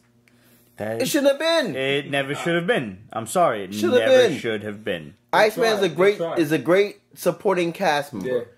He's a great secondary, if not third. There's no character. reason for him to be his own character just because they all of a sudden made him gay. I'm sorry. That's why they tried to make his own book, and it failed. You can have if you want to make him gay. If you're really that adamant about it, he smashed in this book, by the way. Yeah, good for him. Yeah. If you want to make a him adamant about it, like they're definitely making him gay. Who cares? Like in the long run, nobody's really gonna care. But the fact that you try to make his own book, nobody wants to fucking read that. But as a supporting character, it can work because it's a supporting character who has always been a supporting character. He's never really had his own book, so there's no reason for him to have his own book. And the fact that you just made him gay and you gave him his own book, that's forced. And that, in the eyes of the fans, this is is the forced. from the past that's now in the present. No, this the one that we. No, this is not the one. No, this the Iceman that we grew up with. Okay. Yeah. So wait, is he gay or is only the young one gay? No, I'm very The confused. young one's not gay. No, The young one is gay. No, The young one realized he's gay don't know because he's gay yet. the later one. the later one is pansexual. And this I don't understand what that word. So basically, he's on both sides. All right. And this Did we call that bi back in the day? I don't know what the fuck it is. Too many different. I'm very confused. Long story short, he's fucking pyro in this episode. So it's a little fire and ice. Fire and ice. Yeah. So don't be surprised if you see that as a go. fucking book. Copyright infringement. Warner Brothers. Get ready to sue. My tattoo means fire and ice. I'm just just for I'm just saying. if anybody looked up the Arashikage meaning, it's fire and water. So it's So even with that being said, I always thought that Iceman is one of the most, and someone just said it here on fucking Periscope, he is the most underutilized and underappreciated X-Men of all the X-Men because he's a fucking elemental Yeah, mutant. absolutely. Like the one. I watched a YouTube video Like on it. Storm. Like He should be like Storm level. Like, yeah. Oh, the shit right now that they're fucking. All right, Grant, I know you guys are out of the fucking X-Men loop, Very out. but they brought back fucking Storm. Brought back Stormbreaker, her fucking hammer for fucking Asgard. Oh shit. Yes, please, God, yes. That makes it even twice as badass, if not 3 times as bad as she was. Oh yeah. And the best storyline that fucking Iceman had when he actually unleashed his power was, I want to say it was Wolverine the X-Men when Wolverine was in charge of the school, and fucking Iceman just made like 15 fucking giant fucking ice monoliths. I remember that. I remember that scene. Yes. That's the power that I know he has, and they never touch back. They don't utilize it. They don't utilize that shit. Right. Iceman can murk shit. I mean, but they don't do that because like it's either they want to make a book out of him or they don't want to make him to be overpowering for the story, which I don't get. But or he's one of Spider-Man's amazing friends, Iceman. Oh, where's Miss Penny? I like the Spider-Man, yo. I did too. I did. All right, so now, What the book 2? What? Yeah, Amazon, the Amazing Spider-Man. Oh, number 2? Yeah, That was fun. yeah. That was fun. I like what they're doing with it. I didn't read issue 2 yet. Oh, God damn it. I'm sorry. I failed you. God damn it. But we can't talk about without you. No, Nah, we only doing number ones. No, we're only doing number 1s and stuff. All right, go on. Go. All right, so we got from Vault Comics, Submerged. This was dope. This is fucking dope. Check this out. This is fucking dope. A girl running through the streets of New York City in the wake of a hurricane, trying to save her idiot brother, who is just prone for getting on the wrong side of the law. And Doing she dumb ends shit. up in the subway system, but in the subway, things ain't quite what they seem. I mean, shit's crazy in the subway to begin with. Yeah. But she runs into one of the coolest scenes I thought of. She runs into these 3 homeless guys and a dog. Yeah. And they're giving her advice on how to proceed with her quest to find her brother. And at some point, you see their shadows on a wall. And the shadows indicate that they are 3 kings. And the dog has 3 heads. I just got Now, to that. if you got that, you've seen that right shit. here. Yeah, how That's dope sick. is that? That looks sick. Now, I did some research. Now, everybody knows Cerberus guards the gates of Hades in Greek mythology. I could not, for the life of me, find who these kings could possibly be. My best guess, knowing Dante's Inferno, is maybe one of them is King Midas, who at some point guards the gates to, I believe it's like the 4th level of hell or so. But I have no idea who the other guys are. And they could be pretty much anybody from random religions. But she is sent on a quest to save her brother. And these guys, like the dog goes with her, because the dog's just like, yeah, I like her. And dogs always know their friends. It's Pretty very much. true. Like, you're ever walking down the street, you see somebody walking their dog, don't look at the owner, smile at the dog. And the dog will probably be friends with you. Because dogs always know who their friends are. It's weird, but I've had attack pit bulls come up to me like, hey, how are you? And the owner's like, I don't know how he didn't try to kill you. And I'm like, dogs always know. They always know. The fun thing I like doing with dogs is like whenever I see a dog, I'm like, who's the happiest dog in the world? Is it you? Is it you? Tail be wagging and shit. Animals are so much better than people. But like, she is descending into the depths of the New York City subway system to save her brother, who just came afoul of some wrong people, and she is gonna have a hell of a quest to get there. And that is Submerged in a nutshell. It's so good. Yeah, I enjoyed it very much. Another nice surprise. Yeah. Another nice surprise. The art is very, very, very potent. I like when they show New York without the obvious, like, Union Square. Yeah. And it's realistic New York. It's realistic New York. Where this is. You know It's exactly New York. where they use for photo reference to draw the pictures. Yeah. Yup. Subway stations that exist. It's not Grimes Square. No, it's not Onion Square. No, it's Union Square. I love the art of it. I love the. And now this is an example of a book that it's not totally in English. There's some Spanish thrown in there. Yes. But now, unlike Barrier, which we read a while back, which was almost all in Spanish, and I had to sit there with Google Translate, and I'm like, and Google Translate's like, I can't help you. Like, I didn't feel like I needed that in this case. I understood what was being said.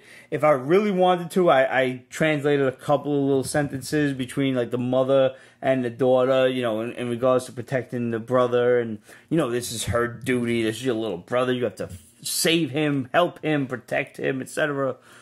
But regardless of the Spanish text, I wasn't thrown off. I only speak English, and even that, barely that. You know, I'm a Brooklyn kid. English is not even my forte. This is an awesome book for everybody to get a hold of. So go and tell your LCS about Vault Comics Submerged. Because if you don't, you're missing out. Great job, Vault. Great job.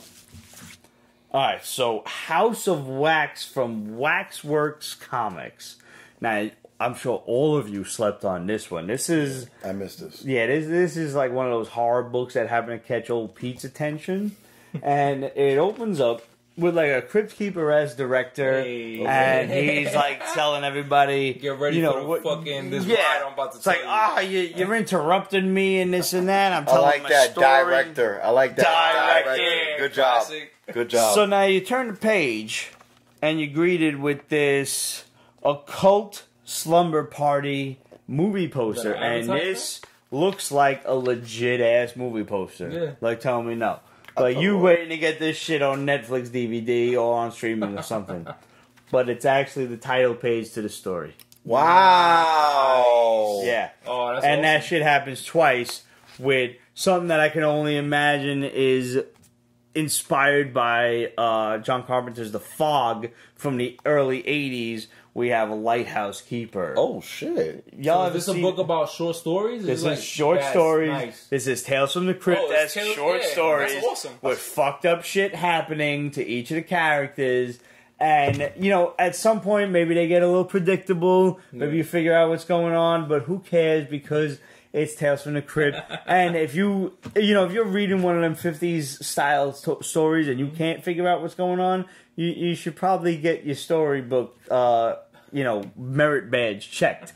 Because, they may be predictable, but they're so awesome. And the amount of effort that goes into making such a believable movie poster. Like, I didn't even know that I was looking at a movie poster. I didn't know I was looking at the story title page. I'm like ready to go on Netflix. Like, I'm gonna search for this motherfucker. Yeah, for real. And it just happens to be the title page for each of the stories. And there's 2 stories in this. House of Waxworks from Waxworks Comics. It's so dope. Go out there and get it for yourself. I can't recommend it enough. And I mean, if your LCS ain't got this yet, we got waxworksrecords.com. There's a soundtrack that goes along with these that you can listen to. And you got waxworkscomics.com where I'm sure you can order the titles if you can't download them for, how much ever it is on PDF. This is so worth your time. If you're a horror fan, you owe it to yourself to get a hold of these. It would have been my book of the week if we didn't have Black H.O.P.S, because that was just... Black H.O.P.S. Bunnies! Bunnies! It's a great name. Let's go to some bombs from the shadow. Hey. Now, as of midnight tonight, this is Friday. Yep. This is supposed to be the day that the Disney Fox deal goes through. Barring unforeseen circumstances. Thanos be like, BAM! And Comcast be like, oh, I don't feel so good. So, we have some interesting looks into the future of the MCU. Oh, if it goes through, that means they're definitely going to have fucking all teasers kinds of and crazy Infinity shit. War. Right. The second Infinity War. So, we got some DC stuff to deal with.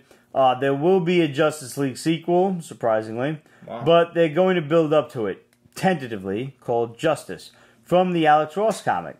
It will feature the Legion of Doom. James Wan, who directed Aquaman, is being hired to take over.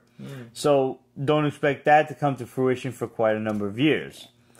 Warner Brothers wants Patty Jenkins to direct Man of Steel 2, which is currently an adaptation of All-Star Superman, which, as far as I'm concerned, is a mistake because All-Star Superman had Superman with cancer. Yeah. So that's a hard thing to bring to the big screen and then make it relatable for a Justice League thing. Like, Woman, right? Yeah. Okay. Oh, like all of a sudden you're cured of your fucking cancer that's infecting everybody you bone. Like, that's just ridiculous. If I could pick a storyline for fucking Man of Steel 2,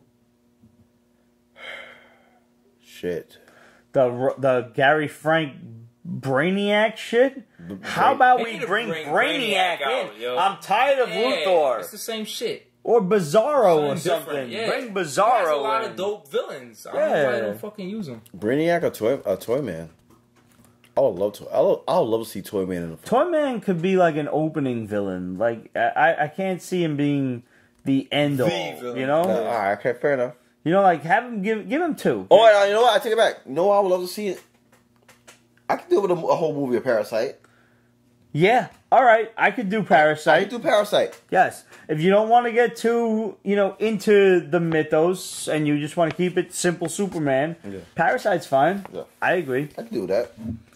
So we got Galactus and Silver Surfer will be the first characters from the Foxville merger to be introduced in the Marvel Cinematic Universe, which we told you about 100 years ago. Kevin Feige wants them to be added to the post-credits of Avengers 4, which was the initial plan for Infinity War, but they couldn't do it because of, contracts and whatever else going on. We told you about that the war with Thanos would awaken. They already got it because in the first Guardians, they showed the fucking Titan with the Power Stone. Right. Like, that looked like Galactus. So it's not far-fetched for them to actually show. What if Galactus didn't survive the snap? No, Galactus is fine. Nah. He's on the other side of the universe. He's awesome. He's good. As of right now, Marvel Studios is planning on using James Gunn's Guardians of the Galaxy 3 script, but not have him directed. Taika Waititi. Yes. Did I say that shit right? Taika Waititi. Thank you. For Wachutu. He directed Ragnarok. Yeah. Taika Wachutu of Thor Ragnarok will most likely helm the picture. Yes, that's what I want. That's what I need. That's what we deserve. Did I hear you refer to me as White Devil? Is how they know you. What you do? I need him to. It makes sense for him to take over. It really does. It does. He fits. But what he did with Ragnarok, it makes sense. Dude, because Ragnarok pulled a lot from Guardians, so why not? Dude, he made fucking Ragnarok to the fucking Office of Superheroes. It was fucking great. Korg fucking stole the movie. Yeah. Take that, Ghost. Come on, man. Yeah, for real. I mean, she's hot though. Oh, she's so hot. Tessa May. Oh, yeah.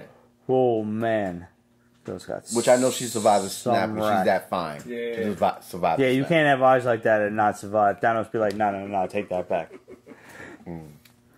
The R-rated Deadpool franchise will continue at Marvel Studios with no reduction in ratings. They're going to be released under the Fox banner. Sound about right. Disney is focused on... Ryan Reynolds? They're going to keep Ryan Yeah, Reynolds? Ryan Reynolds. Has to be, right? He's gonna die. He's gonna die with You that can't movie. have Deadpool not be Ryan Deadpool. Reynolds. Yo, did you gotta see be this like shit Logan. with fucking Stoned Alone? Yeah. Oh I saw my from you. God. I can't wait Is that for this. real? Yes, it's real. Shit. This is gonna be like the Van Wilder sequel we've always wanted. Oh my God. I can't wait for this movie. It's gonna be so stupid. Disney is focused on purchasing Sony's Spider-Man rights next, as their entire film division will be up for sale. Yeah, they're trying to but get it back. Disney only wants Spidey. I don't care what happens, Disney. Stop Sony from doing dumb shit. Please. Like Venom. Stop them. Stop them. They're trying to make Morbius. And now. Carnage and all this kind of shit. out. Stop them. Amy Pascal must be stopped. You take a rolled up newspaper and you're like, poof, on her nose. And you're like, no. Okay, we brought up Venom. I will say this right now. When the first trailer came out, I was even. I didn't feel bad. I didn't feel good. When I saw fucking the next bootleg trailer they dropped, I felt hope. But when I heard what my boy told me when he went to fucking That it's not involved with the MCU. But when I heard the scene that he saw at fucking Comic-Con when fucking Venom actually bit off somebody's head, chewed it off, and act like nothing happened, I'm in. Alright, that does sound cool. I like the fact that it's Tom Hardy. Yeah. I like if he's biting off heads. I do And it's not going to be like It's that going to be it's art. not involved with Spider-Man. It's hard. I think that no, And they keep toying with the maybe Tom Hardy's in. I mean, Tom Holland. He might. I think they're show fucking up, with he us might just be because there. they can. keep doing that shit Yeah. on purpose. they're fucking with us because they can, and they probably sound like a fucking NDA when they can't say it. Yeah.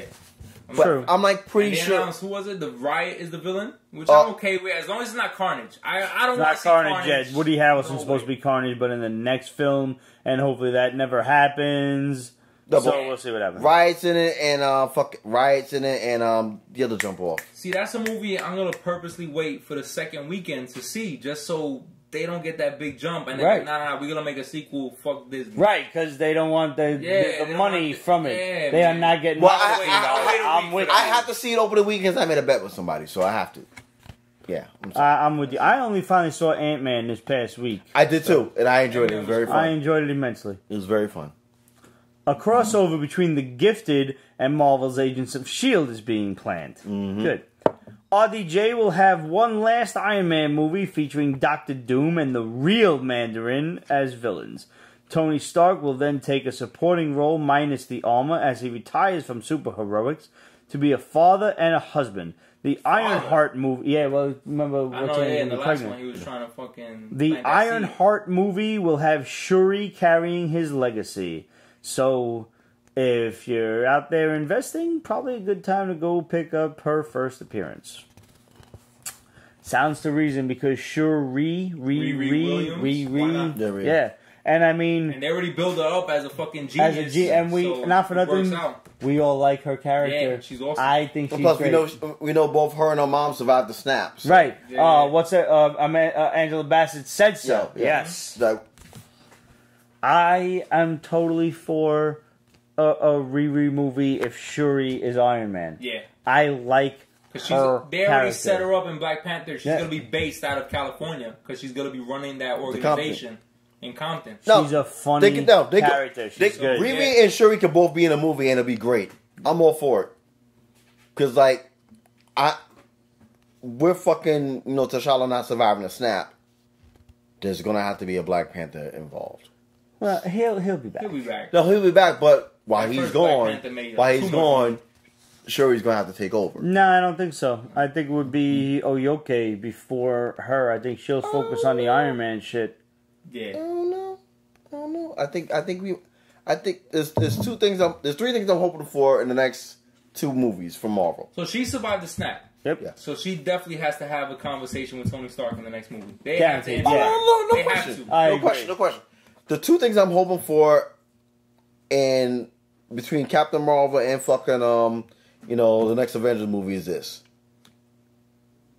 we get a lot of Easter eggs out of fucking Captain Marvel. Hell yeah. I mean, granted, no personal plug. I get Monica Rambeau. I need that, but also we get probably a little Easter egg with fucking Riri Williams, like that she exists. Developing some sort of armor or something. Wait, you don't think it's going to be Shuri? No, I don't think it's gonna be. You No, I think they're gonna introduce- don't think they're gonna bring Riri at all. I don't think they're going to add another character. I think Just they'll 'cause start calling her Shuri Riri. fits that mold of Riri Yeah. Williams too well. And being such a genius, being able to take on Tony Stark in an argument At or such a young conversation. age. Don't forget, Shuri was the Black Panther for a moment. I know, but I Yeah. don't think they're gonna go that route for the MCU. Yeah, okay. I think they're going to let T'Challa shine as Black Panther. Yeah, I think he's got Just too many 'cause- sequels. Yeah, in they store got it for lined him. up. They could easily make like 4 movies off of that. Oh, no question. They've definitely got him fucking hammered down. No question. Like, you're not going nowhere. The upcoming Disney streaming channel will house several new X-Men TV programs, including Excalibur. Disney now wants... I'm with it. I mean, something better be the X-Men Several cartoons. X-Men. That's what I'm surprised about. I just Several want the X-Men cartoons to be able... I want to watch them again. In HD. Yeah. Oh, that'd be awesome. Disney now wants to shelve both Dark Phoenix and New Mutants. Feige has his own ideas for a Dark Phoenix saga series of movies, and he believes that the New Mutants belong on TV. Word, that movie was supposed to come out this year, right? Both They of them pushed it this back a year. year. That shit got They pushed pushed it back, back at to almost fucking a full eternity. year. Yo, that shit ain't coming out. No, Dark Phoenix is supposed to come out tentatively right now, Valentine's Day. Original. Yep. Yeah, I don't think it's coming it's a Wednesday. And no, New Mutants. It's going to come out. It's already. It was supposed to be out in November. Yeah. New Mutants was supposed to be out in June. Yeah. Now they both got pushed back to tentatively February and next June, respectively. Yeah. Yes. They're both coming out. I don't think they're coming out. They're both. I I don't think think they are. Disney's squashing that shit and be like, we doing this shit. Which is a all shame the way because to I make would it have fit. liked to see I wanted to see that New Mutant. the New Mutant the horror shit. spin on it. Yeah. It looks sick. With Mr. Sinister, the Shadow King, being like haunting them all in that the would've been dope. asylum. I would have Like- liked to see that. No, That's going to be one of them Fantastic Four bootlegs that you pick up at conventions for like $20. No, I guarantee you, Dark Phoenix will see light. I think don't the see New it. Mutants would see light before $1. Dark Phoenix. $1. I'm on for $1. Get me in $1. there. $1. Fuck that. Witness. Dollar. $1. You all on it. Oh, $1 bet. Yep, I'm in there for $1. Squirrel Girl is planned to appear on Marvel's Agents of S.H.I.E.L.D. as the new Warriors live-action Oh my TV God. show is headed toward the Disney streaming channel. Milana. Oh Oh, god. she's so hot. Dude, They casted her, right? Yeah. No, she Liliana wore that Vanter- Comic Con. Yes, she did. Oh my Yes, god, she she did. looks so fucking hot. Oh, shit. dude, like It's like a furry. Lift up that squirrel tail. put up the picture right now, please. Oh my god, she looks fucking hot. These nuts. Yeah, and I bet she did. She squirreled them away. Ah. You both are children. I'm so proud of you. The Young Avengers film is moving fast at Marvel Studios with Ironheart Yes. and Ms. Marvel in the team. Yes. Guillermo del Toro is who Marvel Studios... You mean Ms. Mr. Marvel Kamala Khan. Oh, Kamala Khan, Yes. right. Yeah, I heard about that. Yeah, so that's all gonna stem together for Nice. like Marvel Phase 4. Oh wow, that means we get fucking Patriot, fucking Isaiah Bradley. Fucking yeah. The first Captain America's grandson. Yes, nice. Oh, shit. Very happy about that. Good job. And apparently the Eternals movie is on its way and Marvel wants Guillermo del Toro to direct. Well, Guillermo del Toro's gonna get a lot of fucking checks. We got some questions and comments from The Goon. I thought J. Michael Straczynski did One More Day, not Dan Slott. Sir, you are correct. I misspoke. I tend to mix up One More Day and Brand New Day because they both fucking suck. Sucked. Yeah. So, yeah. Very true. J. Michael Straczynski did One More Day, which is the conclusion of the Mephisto series. And Dan Slott took over for a Brand New Day and tried to make the shit shine and failed miserably. There you go.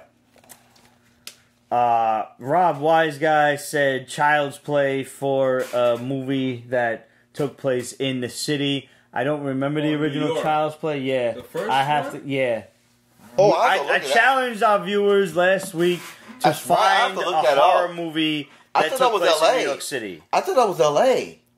or in any city period that did not happen in a suburb. Is it either L.A. or Chicago? Nah, you purposely said there was only like... I did say two New York, but- New York... I mean, horror movies in the I city. want to say like basically bad shit happens when you leave the city. When you go into the suburbs, Oh, yeah, because I you're was thinking Yeah, Amityville, but that's Long Right, Island. no, it's Long Island, That doesn't shit don't count.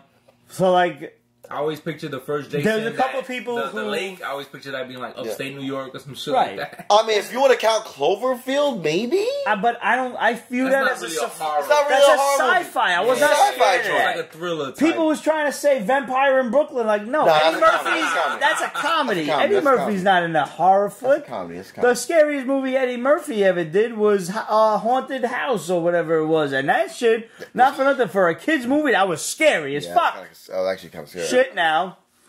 There was a Lucio Fulci zombie movie mentioned, but that was, I think, still only the artwork that was never seen where the zombies infested the Brooklyn Bridge. Now- I still got to look into that.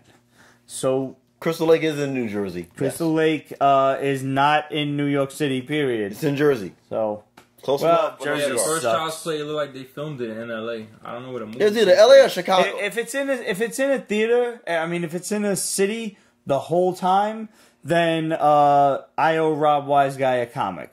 Because I did say a Chicago and L.A. but okay. it's still So I don't know where it takes place, but they definitely filmed it's it in a city Chicago though. and L.A. Yeah. All right, so Rob, send me your address. I owe you a comic because you we did mention Friday the 13th Part 8. We did mention Friday the 13th. We did mention that. Yes. Yeah, we Friday the 13th is an absolute classic. Jason Takes Manhattan is a wonderful Yes. movie. But Jason X is also. I said besides Jason Takes Manhattan and American Psycho. Yeah. Jason X is a great. I love Jason X. It's a great Still regarded as the greatest death scene in horror ever. Good job. The liquid night. nitrogen scene. There you go. Yeah.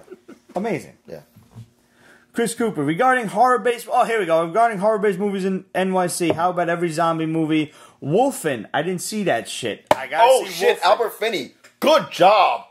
Oh, good you know job. Wolfen? Yes, I know Wolfen. Yes. Is he correct? Yes, he is correct. All right, Chris Cooper, I owe you a comic book. Oh, God, forgot about Wolfen. Shit. Was that 1981? That's 81. I don't know, Albert Finney, yeah. A New York cop investigates a series of brutal deaths that resemble animal attacks. Oh, that's like that movie that came out 2 years ago, right? With the fucking... The cop went to the zoo or some shit, and there was like a demonic creature that possessed the kid. Yeah, something like that. But that came out recently too. They got that from Wolfen. Fuck. And that's I think another horror movie in New York that took place around like Central Park Zoo or the Bronx Zoo. Wolfen, I think Wolfen and Damon. Now I'm thinking about right now. I think Scanners might have been in New York too. Albert Finney, another Albert Finney movie. You don't get to get a comic book. You're on the show. No, I know. Just saying. But it just got in my head. But good shit with the Wolfen. Wolfen I never saw, Chris, so I'm going to send you a comic and right after I watch the movie. I'm not thinking Albert Finney and fucking Edward J. Olmos. And he had said Vampire in Brooklyn, which we just said was a comedy. Yeah. Cloverfield, sci-fi. I Am Legend, sci-fi. Doesn't count. Mm-hmm. It's got to be a straight-up fucking horror movie. But Wolfen, all right, I'm gonna go rent that shit. I never saw it. I think never saw it. Deliver Us from Evil, 2014. All right, I never saw that. New York City cop, the Bronx Zoo gets involved. Yeah, it's based off true events. I love fucking. Does the first Purge movie count? I didn't see it yet, so I cannot comment on that yet.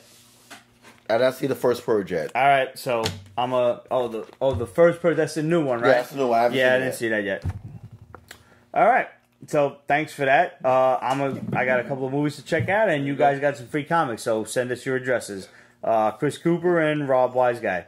NWI Geeks, awesome show, guys. Always love listening to you guys at work. They wanted to know, how do we feel about DC and Walmart teaming up to bring people the 100-page giants that are coming out now? It works for me because it's giving kids a reason to read. I agree.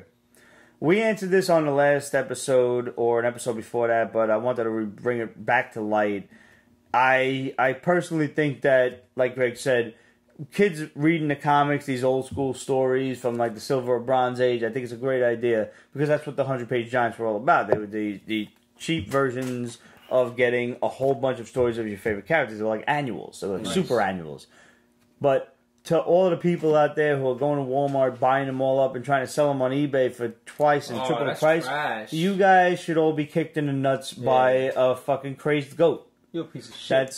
Fuck you, you're a jerk off. Like, these things should not be worth anything. They shouldn't be worth... They're not collector's items. Right. Yeah. You want to get collector's items? Go get the original stories. These things are meant for little kids. They're for the fucking kids! So stop it! Stop being an asshole! Shit, man! That's why I go. I like that. Nice. Go by the fucking vampire ideas. Bitten nuts by a vampire deer. Nice. So Dijon Venny said, great show as always, guys. Alright, 3 things. Might be long, sorry. Speaking of white people messing stuff up. How much time you got? Sorry, yo. Have you heard of these archaeologists opening this ancient black coffin? Yo, they did it. They did it. Shit, they opened it. They just found a new fucking coffin, right? And they opened it. It was God. apparently filled with 3 like centurion soldiers. If you want to believe that, but that's what the websites are telling us. I don't believe nothing I hear on the internet. These motherfuckers were definitely cursed when they opened it. Oh fuck! I'm telling you, don't believe nothing you hear on the internet. You can believe what Pete's Basement tells you, but besides that, don't believe nothing you hear, read, and only half of what you see. Nope. I ain't fucking with none of that shit, yo. The BMD went off. Black Man's Directive. I'm out. Number 2. When are we gonna get a Pete's Basement Extras conspiracy theory episode? Oh my God, I need to know who I can trust, even less than I do now. Hour before y'all got no idea, man. Conspiracy theories run deep. Yeah, no, for real. Like, listen, here's the best time to tell you. August 10th. Peach Basement's flat. Peach Basement is flat. Oh, chill. Peach Basement is flat. Chill, man. August 10th. I'm gonna take a drink. I'll take a look at too. August 10th is the 499th episode of Peach Basement. Alright? Friday. So do y'all know what that means? That means that we're gonna be here partying and getting silly. And after that, we's on vacation until September 15th when the 500th episode is going to air, because that's when everybody's back together, everybody's schedule is free, because I want everybody there to be able to celebrate. But in between there, we're going to be on vacation for a month, but we will have other Pete's Basement Extras episodes where we get together to talk about either really great comics that you need not have missed, Pete's Basement Conspiracies, Pete's Basement, there's all sorts of cartoons and crazy shit. We could get together. It's Pete's Basement Extras. That's It like could a be whole new channel, anything. yo. It could be Pete's Conspiracies. anything. Anything and everything we're going to get together for. And one of them will be Pete's Basement Conspiracies, because trust me, I got mad shit to talk. Y'all ain't gonna believe this shit, because trust me, I didn't believe this shit beforehand. But I'm gonna try to drop some knowledge on you, and hopefully you're more amenable to the situation than our boys here, because they look at me like I got 7 heads on my shoulders, but this is the way it is. This is it. They're just convinced of the lie, and I feel bad for them, but I'm gonna try to convince them otherwise. I'm gonna help them out. So join us on Pete's Basement Conspiracies. Join us on Pete's Basement Extras. Make sure you subscribe. Go on the YouTube channel. Hit the subscribe button. Hit that little bell. So make sure you get all the notifications. So this way when we put up a new video. Why did you ask him that, yo? I'm just saying. Dude, Pete's Basement X-Files. Who asked that? Who Pete's was that? Basement X-Files. Oh my god. Whoa! Yes. Whoa! Wait, Who asked that? That was Dijon Vent. No, that might be copyright infringement. We can't do that. Maybe. Dijon Veni. I don't know. We gotta look into that. Shout out to Buzz Aldrin. Right. Wink. Right. Oh my god. Guys, Pete's Basement is officially now part of that group of stuff you cannot believe on the internet. Yeah, that's it. make sure that you subscribe to the regular Pete's Basement show. Hit the subscribe button. Oh, shit. Hit the like button on all the videos. Comment. Hit the little bell so this way you get notifications whenever we put up a new video, which is just about every week. And here's another little side note. We got awesome Pete's Basement t-shirts for you guys. Go on represent.com/store/Pete's Basement. And we got awesome regular Pete's Basement tees. We got Pete's Basement tees with hot colors for the summer that are just, like reds, purples, neons, all kinds of cool stuff. Plus, we have really great Pete's Basement Supports Our Veterans t-shirts, which are up there all the time, and proceeds from that, all 100% profits, go toward a little program that me and my cousin Steve like to call Mobility for Heroes. And what we do is we buy wheelchairs for wounded veterans who can't get around. And so far, you guys have helped to buy 2 wheelchairs for wounded veterans. I mean, wheelchairs are expensive. Nice. So thank you for buying the t-shirts. And when you do buy a t-shirt, be sure and send us a photo of yourself or post it and hashtag it Basement Gives Back, so we're sure to see it, so we can share it on our social media and we can make you internet infamous and show you off for doing such a great deed and helping us support these great causes. Plus, we got Pete's Basement supports Project Harmony NYC, and Project Harmony, what they do is they take abandoned lots around New York City, specifically up around Harlem, and they turn them into parks for people to hang out in, and they got, little animals and places for kids to hang out at, and all kind, little, slides and swings and stuff, and they do all kinds of great things for their community, turning their community around and making it a more habitable place. So if you want more information on that, go on projectharmonynyc.org and you can see testimonials and photos of all the great things that they're doing. and Pete's Basement's proud to have their T-shirt up forever. Like it's not going away. But when July ends, this T-shirt will be up there. So whenever you pick up a PB Supports Project Harmony T-shirt, 100% of the profits go toward Project Harmony and just making New York City a better place to live for all of its residents. And we're really happy and proud to be a part of these things and be able to give back to the community and the people at large. And just like people who could potentially be comic book fans in the long run, because the world needs heroes, and you know we want to help you be those heroes. So thanks, and for helping us be those heroes. Well, real quick, we have two questions. One from David Peralta. He wants to get our take on the James Gunn situation. We're gonna get to that. I figure that's going to be the close of the show. And also, I forgot the person's name that asked it. They want to know what we thought about Magic Order. Oh, we got that book too. So we're getting there. There you go.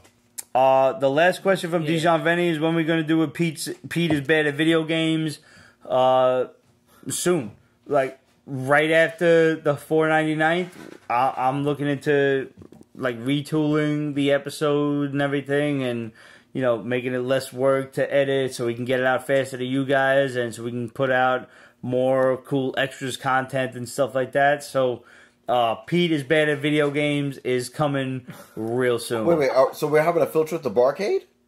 Oh, I was thinking just like first person shooters because I suck at those too. But when you actually get me at old school like retro games, I'm good. Well, we don't know because until the camera's on you.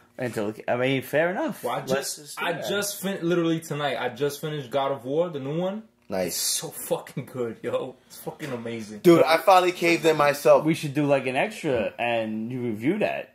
I'm with that shit. Yeah. I finally caved in, man. Coming soon. Yeah. I started playing Fortnite. Oh my god, it's a free game. Why not? It's so fucking addictive. My I heard like Fortnite is just Minecraft for older virgins. Is that true? Older virgins. Yeah. And actually, that is a good. Like, I felt good. Like the highest I got in the 6 days I've been playing, I made it to third. Nice. I'm out the loop. I see it all the time, and I watch the videos, and I'm like, I have no interest in this. That's how I know I feel old, where I'm like, I have no interest. It's not like I'm like hiding this game. I'm in there, like I'm going all out and shit. Like I made it to third. I take that as pride. I'll take it. Nice. All right, Abby Rotten said, "Thank you for the shout out." Whoop, whoop. I'll get some stuff together to send up to you guys. Oh, thanks, Abby. You can expect a package in the mail as well. Nice. Abby is the proprietor of Gauntlet Comics down in Miami, Florida. Oh, okay. And you guys happen to be down there. Yeah. Good. So if you guys happen to be down there, go pay a visit. Tell her the Basement Boys sent you. And they have a great little website, gauntletcomicbooks.com. So go check that out. Nice. Where you can order some stuff like variant covers and all kinds of other stuff. She says, yes, Magic Order was so heckin' good. Very excited to see where this series goes. I used to pronounce Olivier Copiel as Olivier Coipel. I was corrected by a customer who said it's Olivier Copier. Well, I guess I'm wrong. I still say Olivier Copiel, so whoops. Well, I'm just going to say Copier. I said Oliver Copel. Copia. Those French make everything so difficult. If you guys aren't reading the Magic Order, issue 2 come out like what, this week? Last week? Yo, this is just as messed up as the first issue. There are crazy ass magical death scenes in this. This is like what if Voldemort wrote a comic book. Yo, it's crazy. Oh. And you said, I believe, that this has been optioned for a TV series. Dude, they picked it up after the first issue. After the first issue, they picked it up. Netflix like, no, we got this. And that was the main standing in the fucking deal with Mark Millar and Netflix.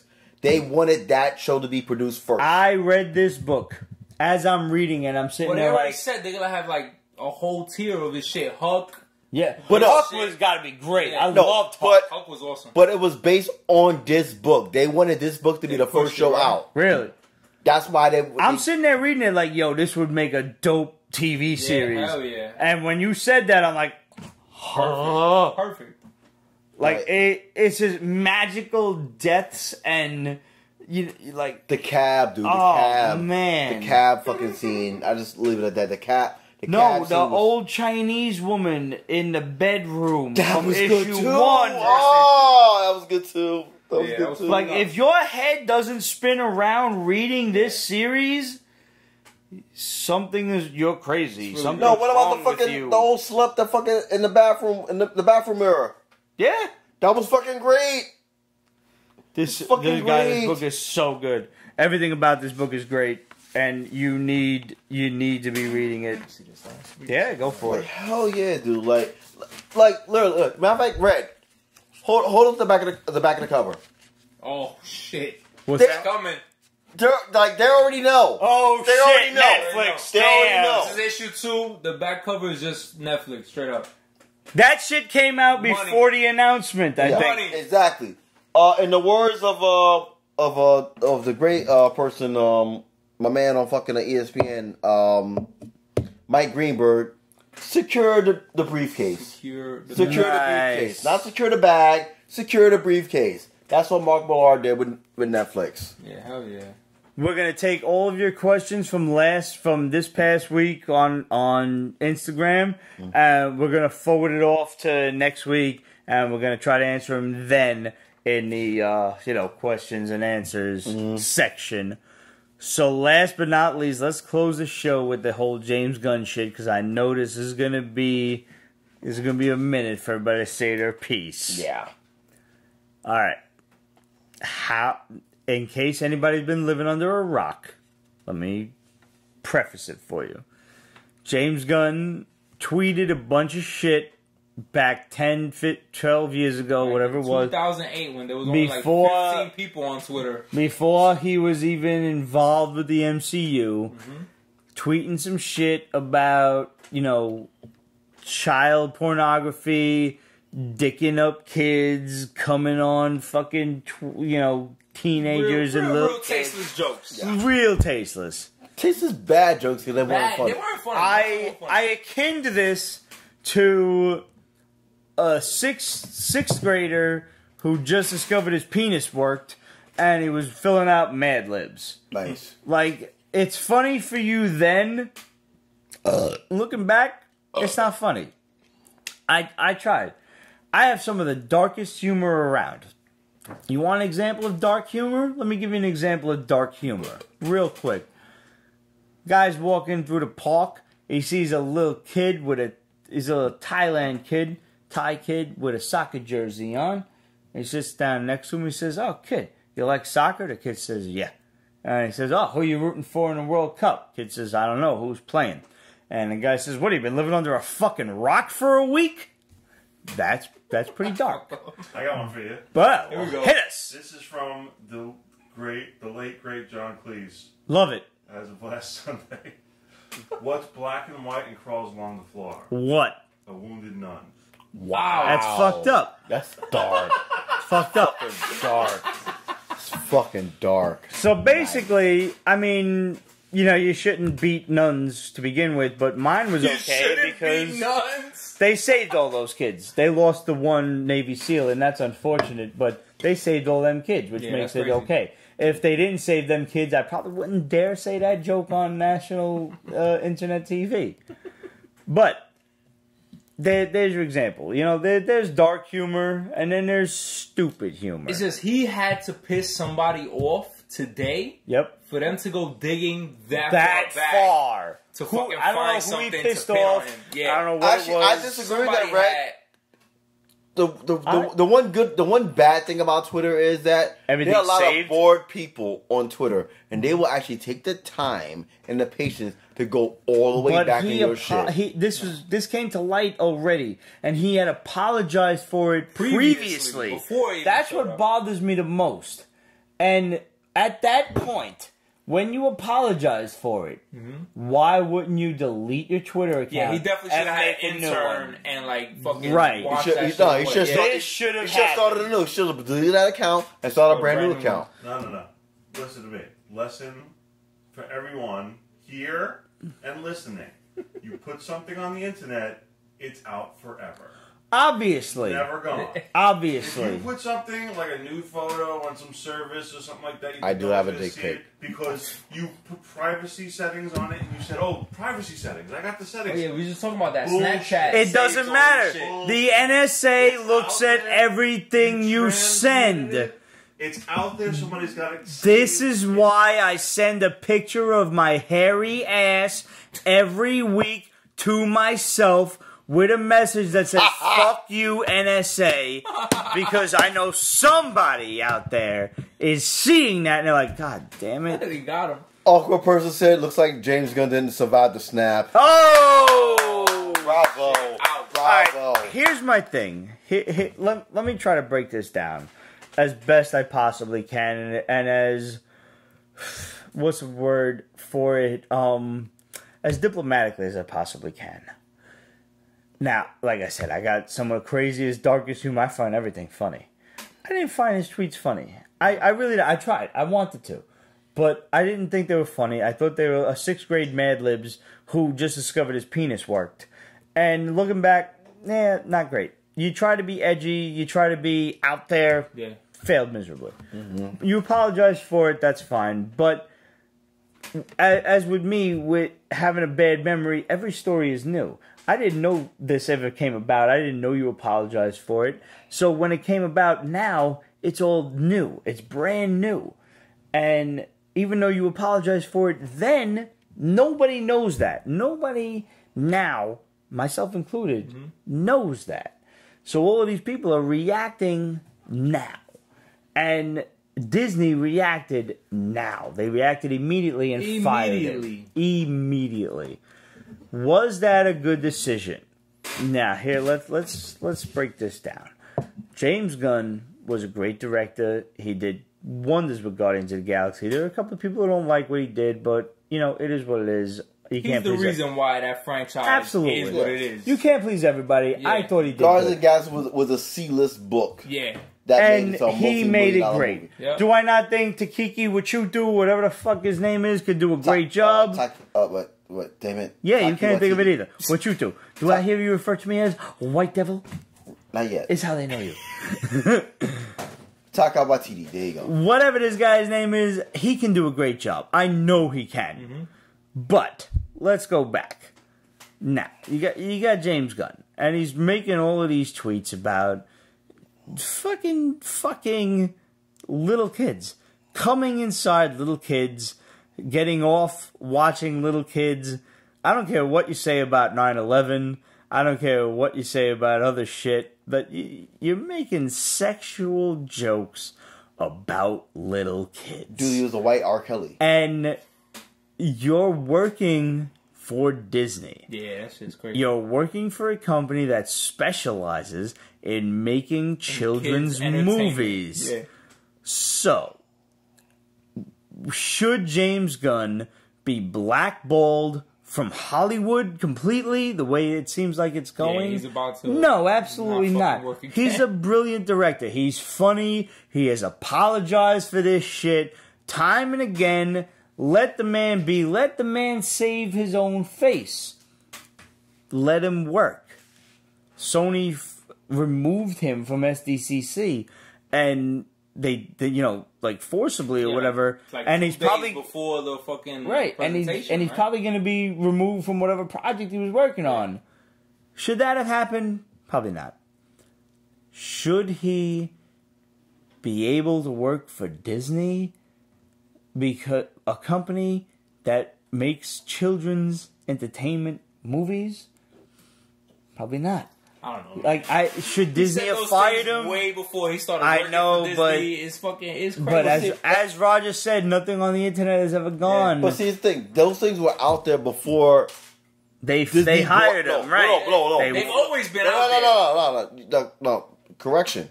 Before Disney bought Marvel. That's the big difference. Right, Marvel. Mar- It was Marvel Studios, and then Disney bought it. Disney bought it. That's the difference. So when this thing came out, Disney actually did the right thing. It came to light for the second time. Yeah. The first time it came to light, Disney had nothing to do with it. Yeah, because that was Marvel Studios. Yeah. Now it's under Disney's umbrella. And Disney's umbrella, and granted, someone just brought up online, Disney has a past of making like sexist and like racist cartoons. Yes, they do. But Yes, they do. So does Warner Brothers. Yeah. Don't even get me started on the Bugs Bunny cartoons from back of our childhood. Right. Oh, God. And Especially we the one can when, get into that. especially the one when Bugs Bunny was on the island. We can get into that in a moment. But like, can this guy saying what he said work for Disney? No. I don't think so. No. I'm sorry. Yell at me, as Greg would say, at me all you want. I don't think he can work for Disney after this. I think he should be able to work in Hollywood. Oh, without question. He's basically gonna have a year vacation. He's gonna have a sabbatical. DC scooping him up. Maybe. I think so. I think they should. 2019, yes, I will say that. I But- think he should definitely find work again as a brilliant director. I don't think he can work for Disney. His making the 2018 jokes that he year is tries to over. make. Yeah. His 2018 year is over. 2019 is a different story because like the beautiful and the most tragic thing about America is that they're all about the second chance. Yep. So right now, he doesn't get a second He's chance. done right now. But 2019, his name will come up. He will get. It will a get whole new world. literally. There is a whole I new feel world. bad for him because I do feel he bad. really- I don't. He put his heart into that Guardians franchise, and I wanted to see He his tried to story be play out. funny. Your It man, was your man got You freaking fucked over up. $100 million. Yo, for Eddie fucking, Murphy's It's hard to best feel sorry stand-up. for a guy with $100 Yeah. million in the bank. Eddie Murphy's best stand-up, he Dude. said some wild shit that you cannot say today. Absolutely. question. You take But anything he's away also from not Eddie hired Murphy's by comedy? Disney. Yeah, but he was Well, making kids I mean, he movies. did make Dr. he did make the Dolittle. haunted, He was making a lot of kids movies. Haunted House. And someone just said it's the pussification of America, which like I will agree and disagree with the you outrage At the same culture. time, yeah. because that If you found pedophile videos on him, get him the fuck out of here. Fuck him forever. But If he had his just bad made jokes shouldn't take him racist away. comments or any other kind of comments, but little kids and dicks, probably that's pretty bad. I mean, that's pretty bad. look at the count. I mean, Yeah. No, but Disagree. I'm getting to. And here's what there's a couple of Go reasons for why it. I disagree. Disney is on its path to owning Hollywood. Everything. So therefore, that's when you get to the point where, okay, well, if you think of Disney as a children's movie company, you're wrong. They own everything. Well, right They're now they making- are. No, though. they're Right now they are. They're making rated R Deadpool movies moving forward. But So right now they they're are a branching children's But franchise. they have Miramax. I mean, they're smart enough. to Miramax, have a Hollywood, brand. Doesn't Hollywood matter. Pictures. This is how they're known. But This is nonetheless- the public face of the company. Nonetheless, I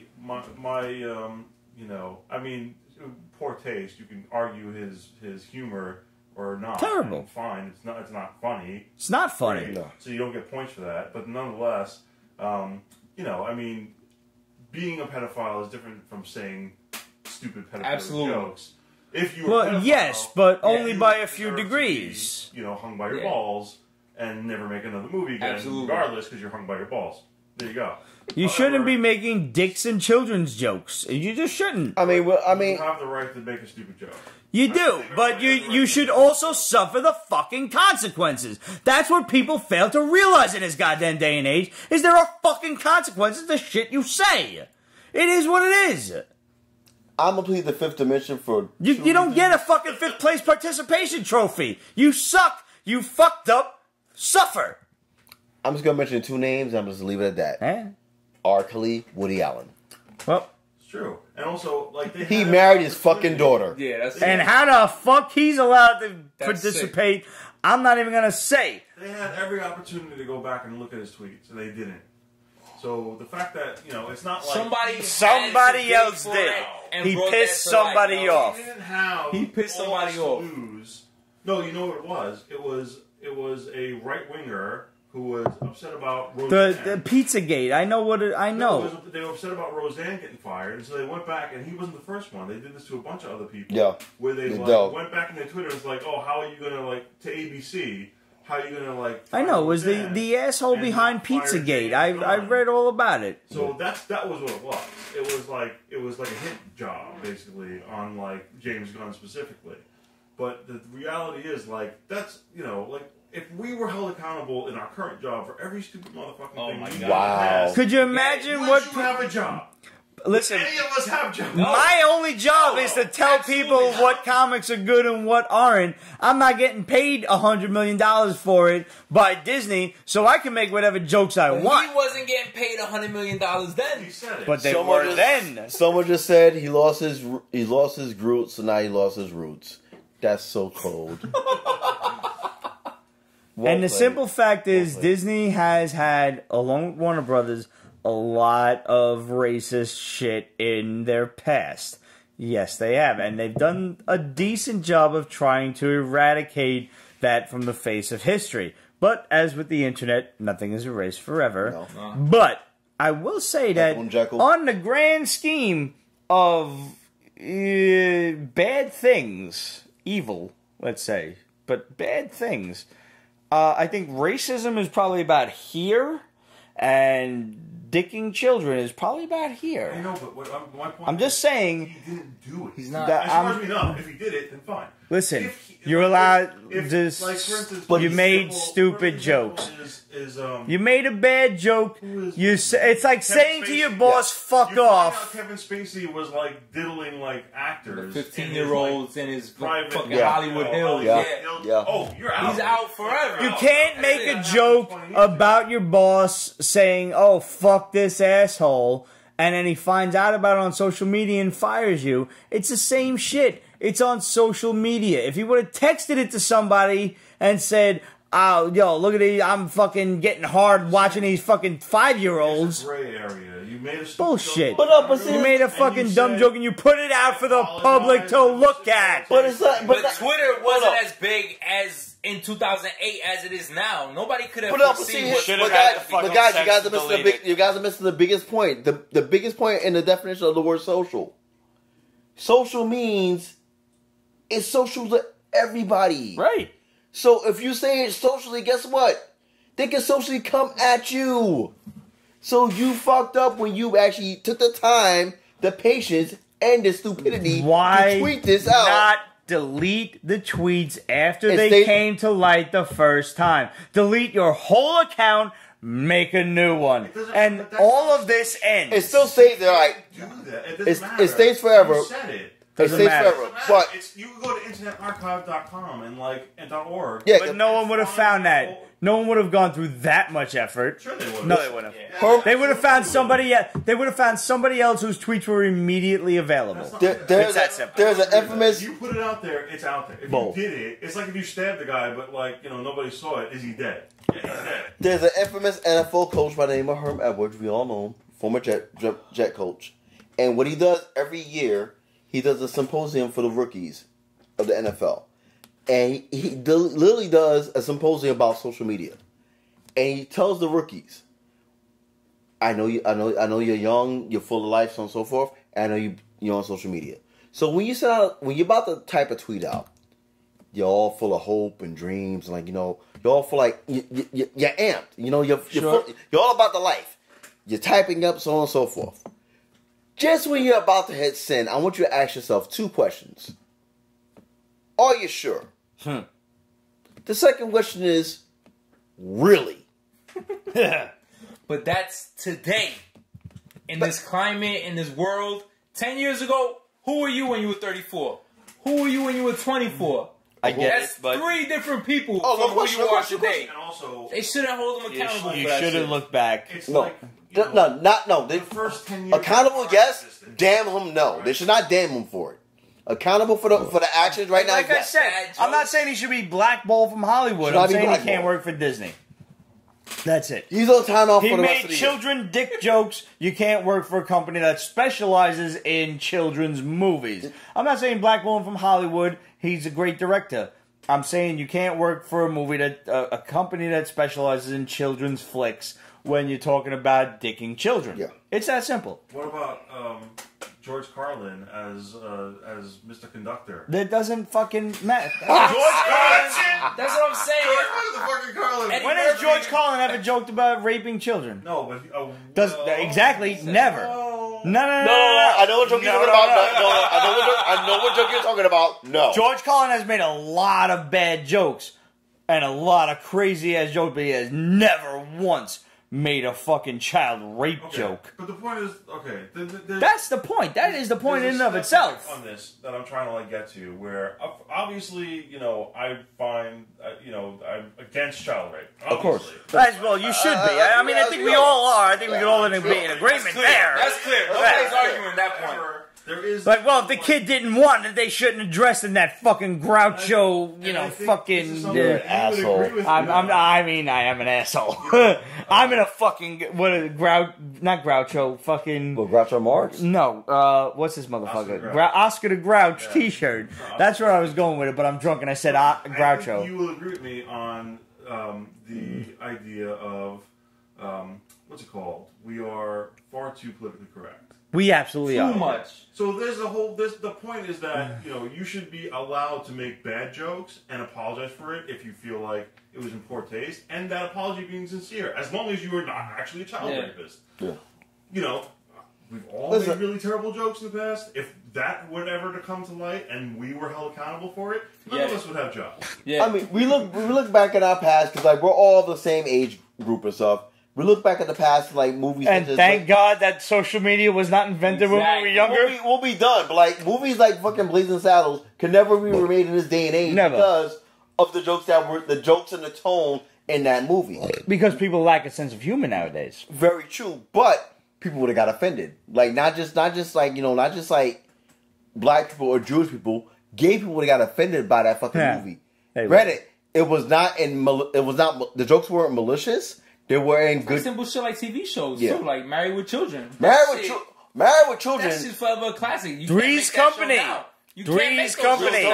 Jack Tripper, John Ritter was a gay dude, and I distinctly remember not Mr. Furley, not Don Knotts, but Mr. Roper when he was like, "Yo," he was like, "I thought all you guys flew." Yeah, like I remember him doing that. And I'm like, I didn't get it at the time, but now I get it.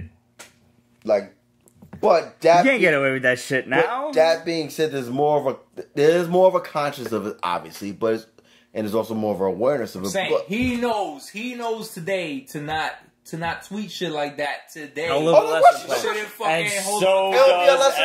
lesson learned. It'll be a lesson learned. It's a hard lesson for everyone to learn. You can enjoy the rest of. They definitely made an example out of him. Yeah, you can enjoy the rest of 2018 off, just like another person that freaking got exonerated this last 2 days. Chris Hardwick just got exonerated from freaking AMC. Oh yeah, now he's back on Walking Dead. He's back on Talking Dead. Whatever. They did their investigation. They found out that freaking the chick Dystra, she what she was doing was malicious, and what she was trying to prove wasn't didn't have the credibility for it. She was doing it out of vengeance, not out of fact. And they chose to reinstate him. And there was a lot of people, believe it or not, that were actually pissed that they reinstated him. For example, Kathy Griffin. It's the outrage. I'm not sure if you're aware of this, but in this day and age, facts don't really mean a lot to people. Pretty much, yeah. And that's the problem. Everybody just want to be upset. No, the shit that grinded my gears is that people like Kathy Can I Griffin get a high five on that? Everybody want to be mad fucking just to be mad. Upset. Yeah. People want to be mad and just be mad. Reason. It's the American way. Stop it! Stop it! So, there's a lot of shit to be mad at. I'll quote again John Cleese, because I did just see him recently, and he talked specifically about this. And he said, when you're friends with somebody, you can joke about them without malice, right? When it's with malice, that's when it's not okay. Yeah. When it's like, doesn't matter if it's, about somebody's race or about, some if you're doing it with love, that's something that friends do, right? And if you're doing it with malice, that's not what friends do. That's something that's like, if you're being malicious, then that is. You can be malicious and still be friends. Group chat alone would get us fired. Oh my God. Oh yeah, absolutely. We would all get fired from our fucking current positions. Yeah. No question. If any of our bosses bothered to watch the Pete's Basement Show.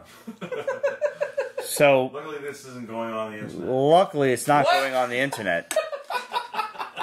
Thank you guys for watching. Thank you for staying up and drinking. Hopefully you Seriously, drinking. Thank you. 5 on that. Yes, yes. Yes. No, that's not good. Bye-bye. Yeah. There we That's go. good, that's good, that's good, good. Hit Happy us up. birthday. Thank Questions at Pete'sBasement.com, Thank you. Facebook.com/Pete's Basement, Instagram, Twitter, etc. at Pete's Basement. Make sure you guys subscribe to the Hall up in the upper right-hand corner of Pete'sBasement.com so you can see what me and Ramon are picking up each week. Ramon will be back next week, so just in case you want to send him a get well Ramon, card. we miss you. We We really miss you, do. baby. We miss you. Send him a get well card at Ramon at Pete'sBasement.com. Send him some tits. Or a, Send him some tits. Yeah, there's got to be a gift with some tits or something you could just send the guy. Look, send him a check I'm like sure. that. I'm not saying Send send him him one your check own like that. tits, but I'm saying send him a pair of tits. Did they have those on the internet? They've got it. They got everything. They got everything on the internet. I'm on the internet by mistake. I know. Seriously. Yeah. Guys, as always, thanks for tuning in, and we will see yous next week. Good night, good night. It's a 10. Baba Booey. Friday. I got nothing to drink. I'm done. All right. Pete's Basement is copyrighted 2018. Ripped Productions. All rights reserved. So go fuck yourself.